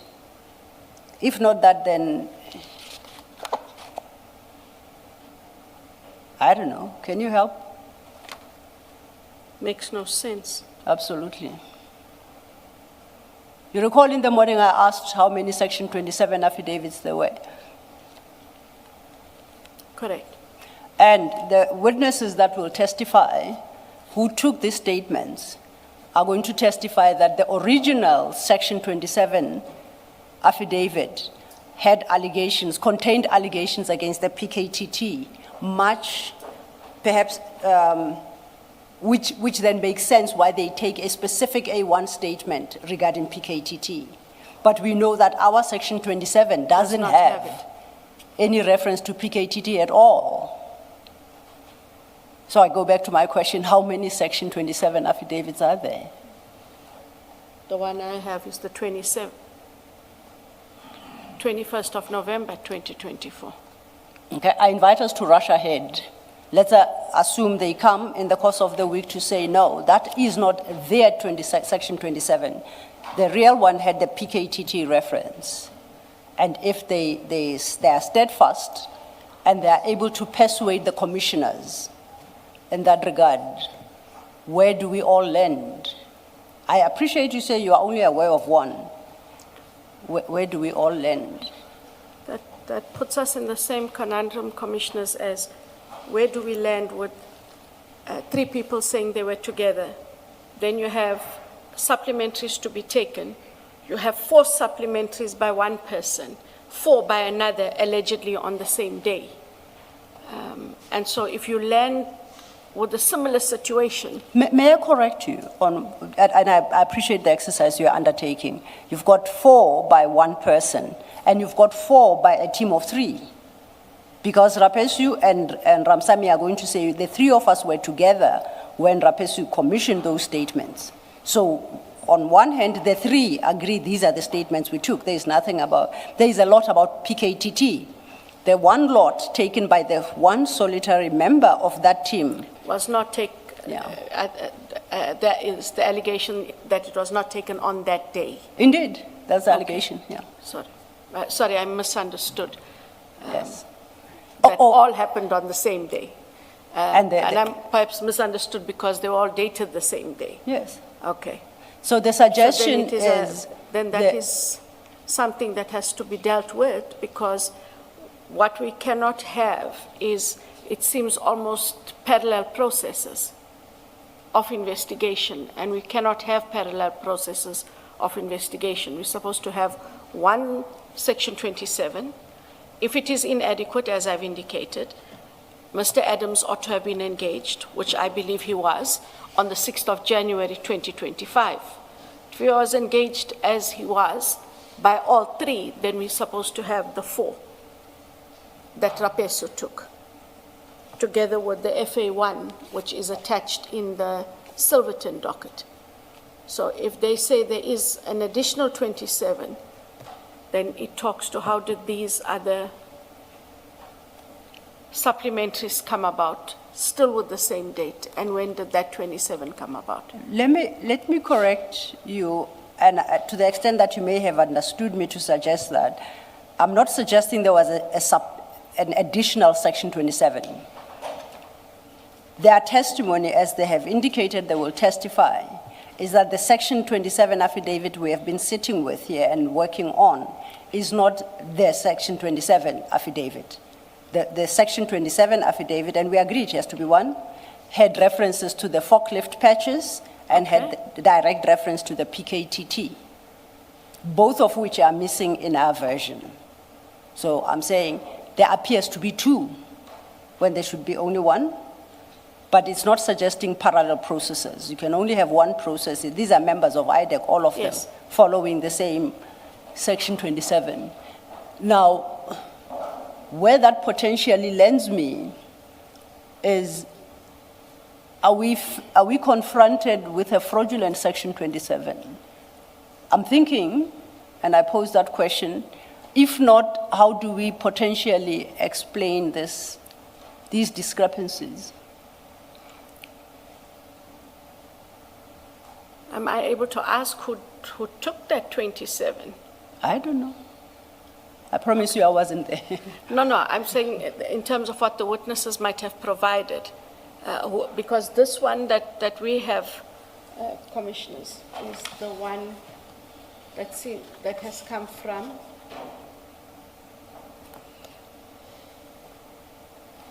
that was done in Cape Town and I think commissioned by a Ms. Solomons. I'm not sure who would have taken that one. It's important for me to have sight of it if council allows. But I have also only this one. But who commissioned it surely is not a relevant issue. The concern would be if there are two, regardless of who commissioned either one. That's my concern. Yes, The I do. potentiality that we may be actually dealing with two, the second of which has not been disclosed to the commission. Okay. That's the concern. No, the point I might have clumsily been making was it would help to know if, much like these other supplementary statements, the same person who took them, other than the Rapesu and the team, is the one who took that Section 27, if there is in fact a 27. But And Advocate that would be Johnson, the chief. do you understand the difficulty? If you look at the supplementary affidavit on 3493, Yes, sir. it is dated 6 December 2025. These three people were together in Cape Town on that date. And the simple point Advocate Sillo is making is that on that date, as they were taking this supplementary affidavit, there was only one Section 27 affidavit, and it is not the one that is in our files. It is the one that made reference to PKTT and forklifts and other things.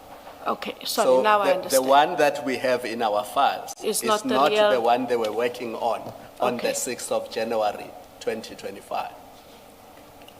Now, if Now I that understand. is correct, then it means this Section of- 27 we are looking at was produced at a much later date and then backdated to 21 November 2024. I understand, Commissioner. Because if it existed on the 6th of December, then all three of them would have been looking at this one and not the one that they refer to in the clips. Understood. And that is No, I a serious understand. problem because Yes. it affects you as well. It raises this question. The Section 27 you looked at in November or December 2024, which one was it? Was it this one that we are looking at or another one which has not been provided to us?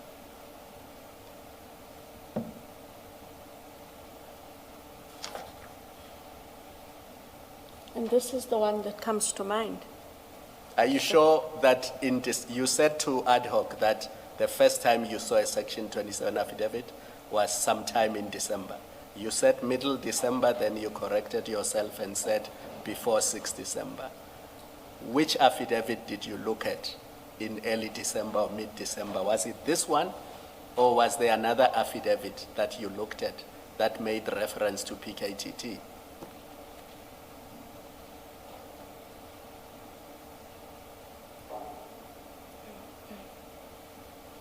Are you now no longer sure which one it is? No, I saw one. I'm We're now focusing Positive. on content, because an affidavit is an affidavit. correct. The one that you looked at in December, did it make a reference to PKTT and forklifts and other things?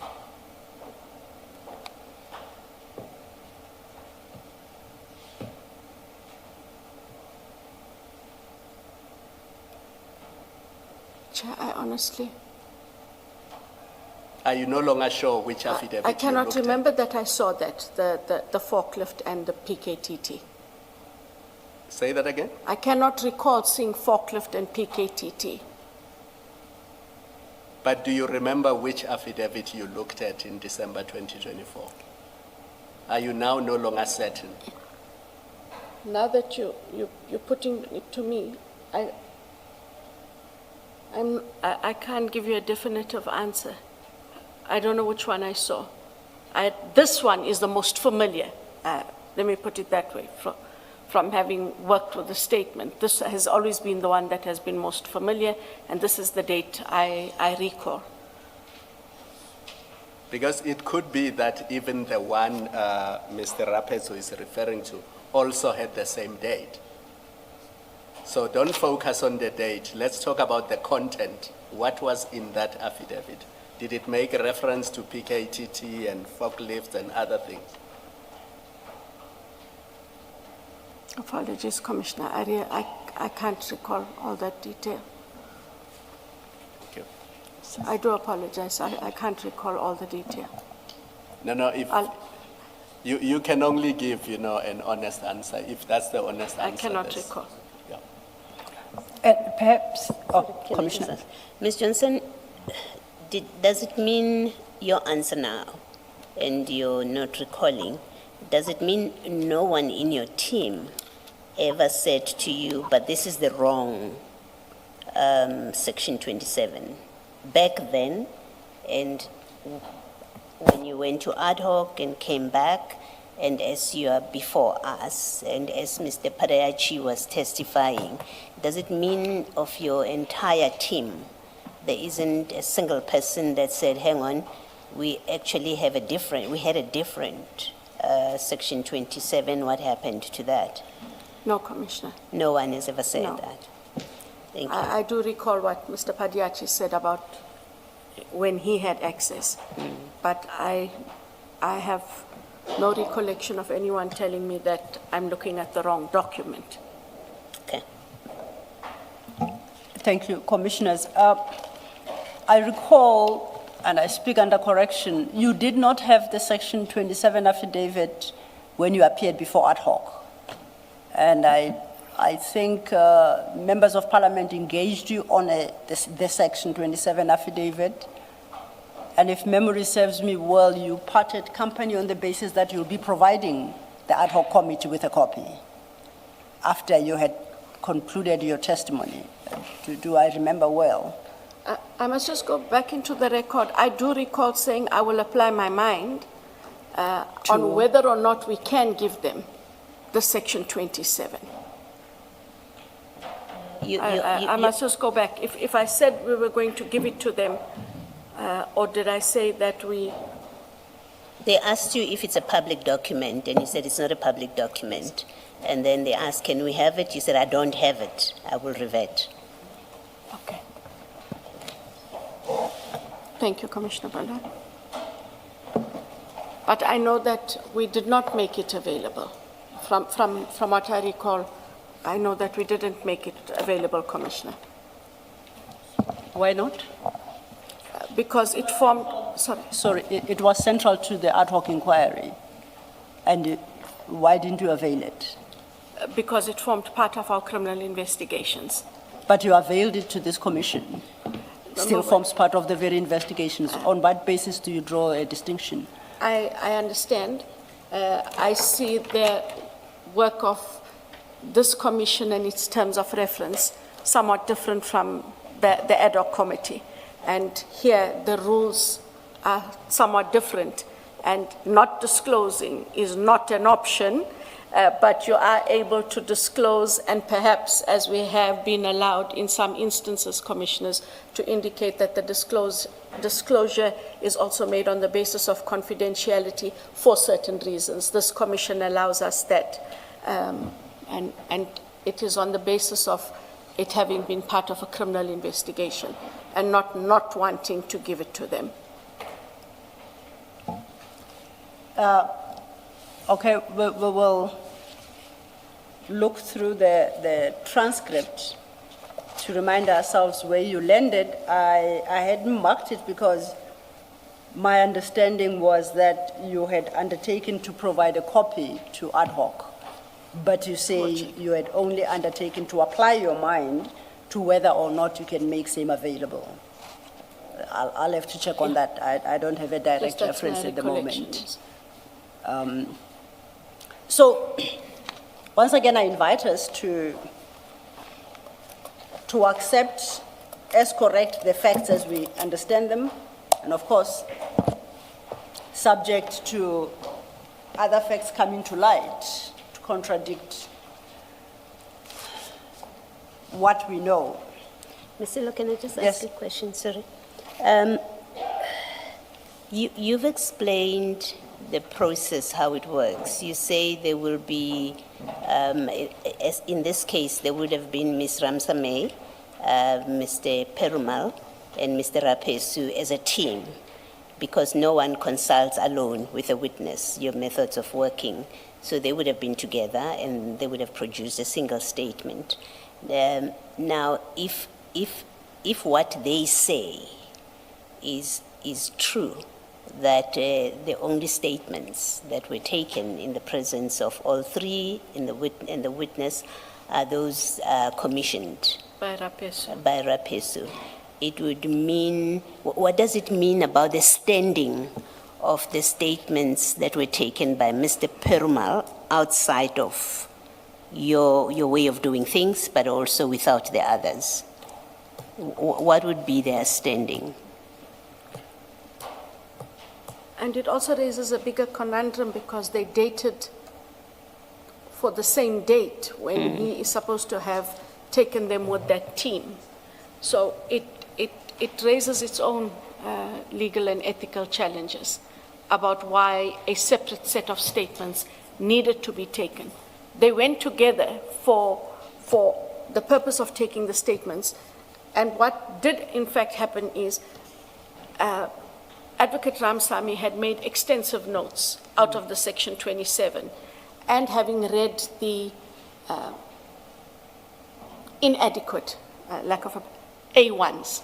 So she had categorized the questions around groupings of matters to be looked at, aspects to be canvassed with Mr. Adams, so that when they went there, it was a structured approach. So the team should have followed that approach. And if either Mr. Rapesu or Chief Perumal felt that, wait, there's something else still to be dealt with on an aspect, it should have been dealt with all at the same time. If there was a need to, it should have been captured in one document and then commissioned, and then we move on to the next, and so on and so on. Okay, let me put it this way to you. What I'm trying to get your comment on is, if the three of them together produced the supplementary statements, what has been labeled supplementary statements, the three of them, and then Mr. Perumal, Chief Perumal, behind their backs, because there's no better way of saying this, behind their backs he goes and he decides to write his own statement that he commissions without the other two knowing, and he gets Mr. Adams to depose. Let's assume for now that it is in fact Mr. Adams who deposes, who becomes a deponent, because on these facts and the mess that has happened here, it seems to me it's not inconceivable that Mr. Adams could turn around and say, but I don't know anything about that, which you say Perumal signed, commissioned. If it turns out that Chief Perumal went and did his own thing, wherever and however, surely the official statement of IDAC would be that which was done by the three of them together and deposed to by Rapesu. Is that a fair? It's a fair assessment. It's a fair assessment and proposition to make, right? Correct. Okay. Now, on that, if in fact, as we know it has happened in the Mukwele matter, if the docket that is before the court and that is disclosed to the accused, and that is the basis for the warrants that were obtained for instituting for the charges, it is in fact Perumal's questionable statements, not the ones that were properly taken. That would amount to. It seems to me that would have amounted to defeating the ends of justice, lying to the court, lying to you, misleading everyone that is involved with this, and failure to disclose the true contents of the docket. Am I correct in all of that? I'm assuming Perumals are in fact a manufactured statement that is being used. Correct. That would be correct? Yes. Okay. Because And that would undermine the prosecution itself, right? The entire prosecution, because it's based on A1 statements that are questionable, as in they've been made up by Chief Perumal, whether with or without Mr. Adams, but they're not an official record of the IDAC. Correct. Okay, thank you. And before we look at what you stated to Parliament regarding providing this affidavit, let's look at how matters were dealt with concerning the contents of the affidavit. I'll invite you to page 554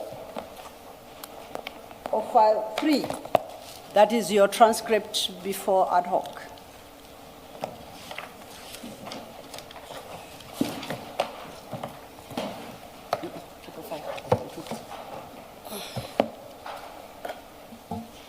And if we can take it,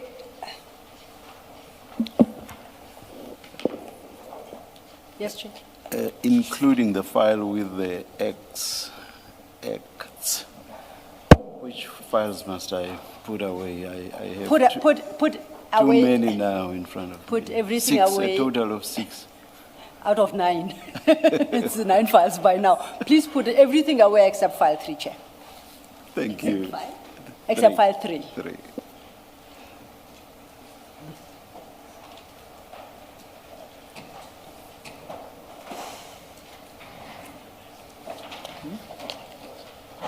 We won't need file 2. No.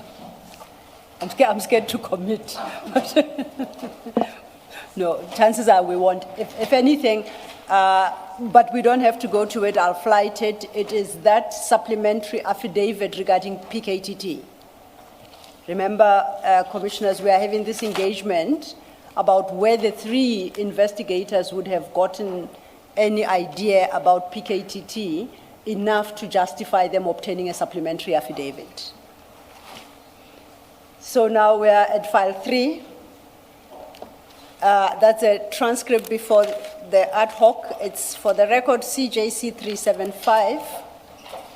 And in particular, I would like us to go to page 555.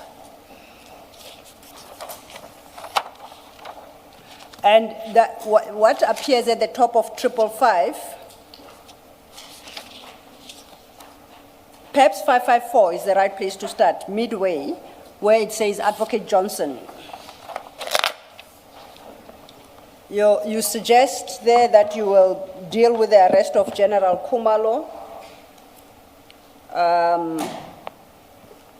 And then you indicate from line 2, and I would just for purposes of completeness indicate that IDAC is not aware of these cases that were made, be they by Mr. Matlala about theft, by Gatiso Molefe, the ballistic case, or any other case that has been made against any of the PKTT members. They are not allegations that IDAC is looking at. That was your testimony. But from the supplementary statement by the 3, That can be entirely correct because that statement we just looked at page 3493, file 9, is specific about PKTT. So, I see that, yes. yes. Yes. I wouldn't have seen the wouldn't have seen the supplementary. I can accept that, but then it suggests that your investigators withheld from you some detail on some of these investigations. From the reading of your transcript at ad hoc, it would appear that you were not even aware that PKTT was being investigated or considered for investigations. I put it no higher than that. Correct, and that is why when there were the utterances that IDAC was involved in PKTT's business, I was taken aback because, according to me, there's nothing for us to look at in PKTT, regardless of what allegations may have come to the fore. And if those were the allegations that you are hearing of, now that we have seen the supplementary affidavit at 3493, those claims were not entirely baseless now, were they? That IDAC is, what did you say you had understood, is interfering in PKTT? They don't appear to have been entirely baseless. Yes, when you look at 3493. Yes. Correct. Okay. Then if we go forward, still staying with file 9 to 656. Page 656, same file, file 3.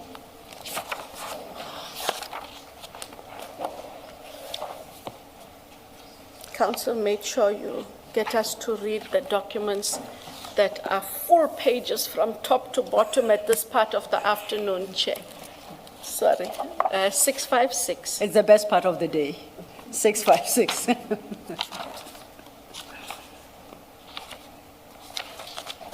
And I pick it up from the top. This is an engagement you are having with Mr. Nomvalo. And you had just referenced the affidavit at 655, 22nd November 2024. Then you are asked, do you have it in your possession? You say, no, I don't. Do you not think it was going to be important for you? Then then he states, another problem which I have with your statement is that documents which are relevant have not been attached. He expresses his concern. Your response is no. Mr. Nomvalo asked, would you agree with me if I say to you the affidavit of Honorable Adams is dated the 6th of January 2025? You point out that that would be a supplementary affidavit because follow-up engagements were had by the investigating team with Mr. Adams. And we know that 6th of January correlates with the date on which the investigating team obtained supplementary statements from Mr. Adams. Then Mr. Nomvalo requests at 656, can you be able to furnish us with the original affidavit to which you state? Unfortunately, that is not a document that I can disclose. This document has not even been disclosed to the defense, and it is one of those documents where even the defense would have to apply for the document to be made available to them. The Section 27 referral cannot be made available, but other documents that Honorable Nomvalo or any other member should have been here. What I would ask is to kindly provide the chair with a list, and those documents that can be made available should be made available to this House in the course of next week as part of a bundle, which would then be referenced according to the affidavit and then be sent to the evidence leader for distribution. Mr. Nomvalo inquires, so is it a classified document? You say it's not a classified document, it's a document that seeks to initiate the intake of a matter. It is a document that, should it be disclosed, will first have to be disclosed to an accused. That document has not been made available to any of the accused. Mr. Nomvalo asks, which law are you relying on to make that proposition? You respond, I'm saying that in terms of process, we have not disclosed the Section 27 referral.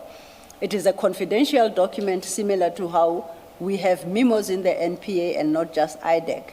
There are certain documents that are not made available for public consideration. You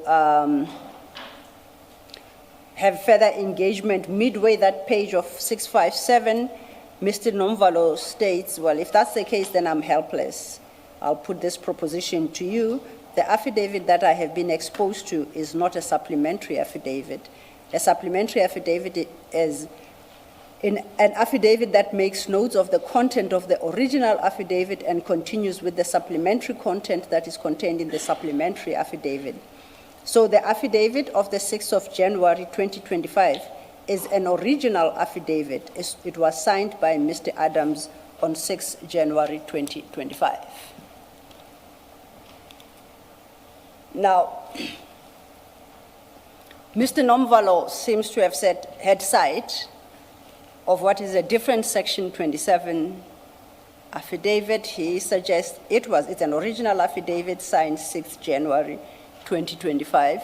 And for the record, I haven't seen it. I'm just following what is here. In response, you do insist that on 22nd November, we had a referral affidavit. That refers the matter to IDAC and sets out in broad strokes the allegations. Then you have a discussion about supplementation, but it would appear that your position before ad hoc was that you cannot disclose that affidavit to them. That was correct. And you invoked privilege as a basis for refusing.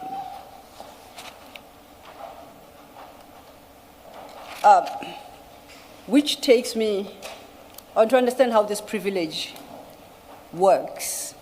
You have a specific committee of parliament established to investigate allegations by General Mkhwanazi of the 6th of July 2025.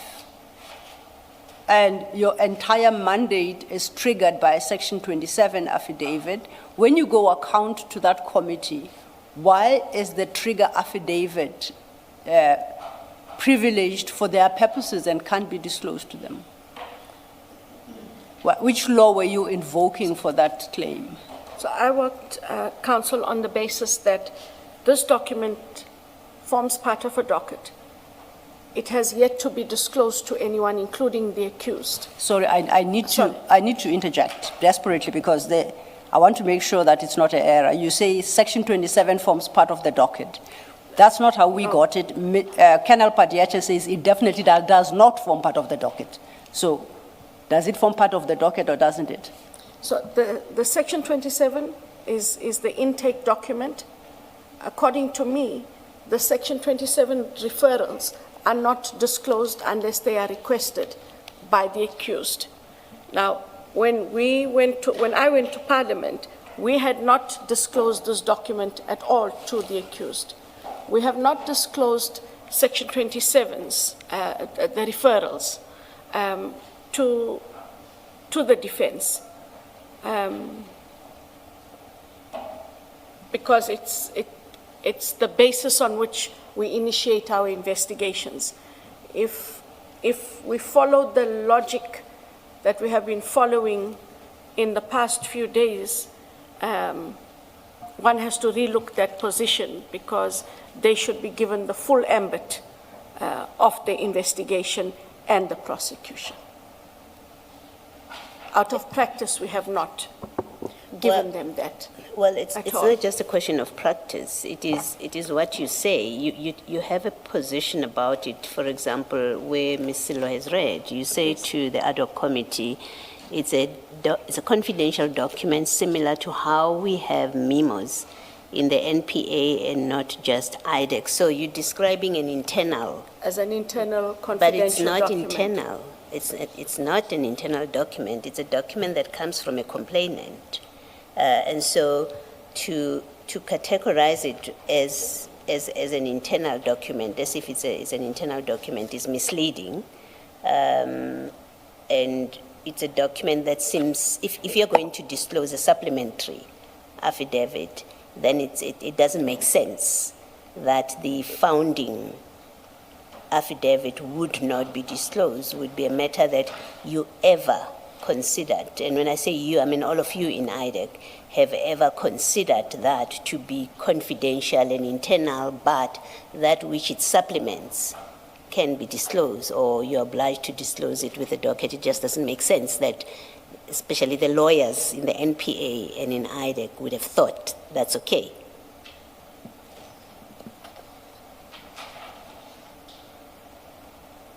You nod. Do you agree with me? Does it mean you agree with me? Sorry, I'm tired. I agree. Thank you. Thank you, Commissioner. I want to move to a slightly different topic, and even the way Advocate Johnson looks at me, I had her comment that I'm tired. Yeah, no, sorry. I'm with you. With my medication, I've been trying to hold out for as long as I can. I do not want to waste the time of the commission, so I do hold out as long as I can. I am just feeling a bit fatigued. No, I was going to request, I do have some other topics to touch on with you. I see it's 4:10, and it's the normal end time for the commission, and to ask whether it might be an appropriate time perhaps to take another adjournment for the day. Thank you, Chair. Let us do so and resume at 9:30 tomorrow morning. Thank you, Chair. Let's adjourn.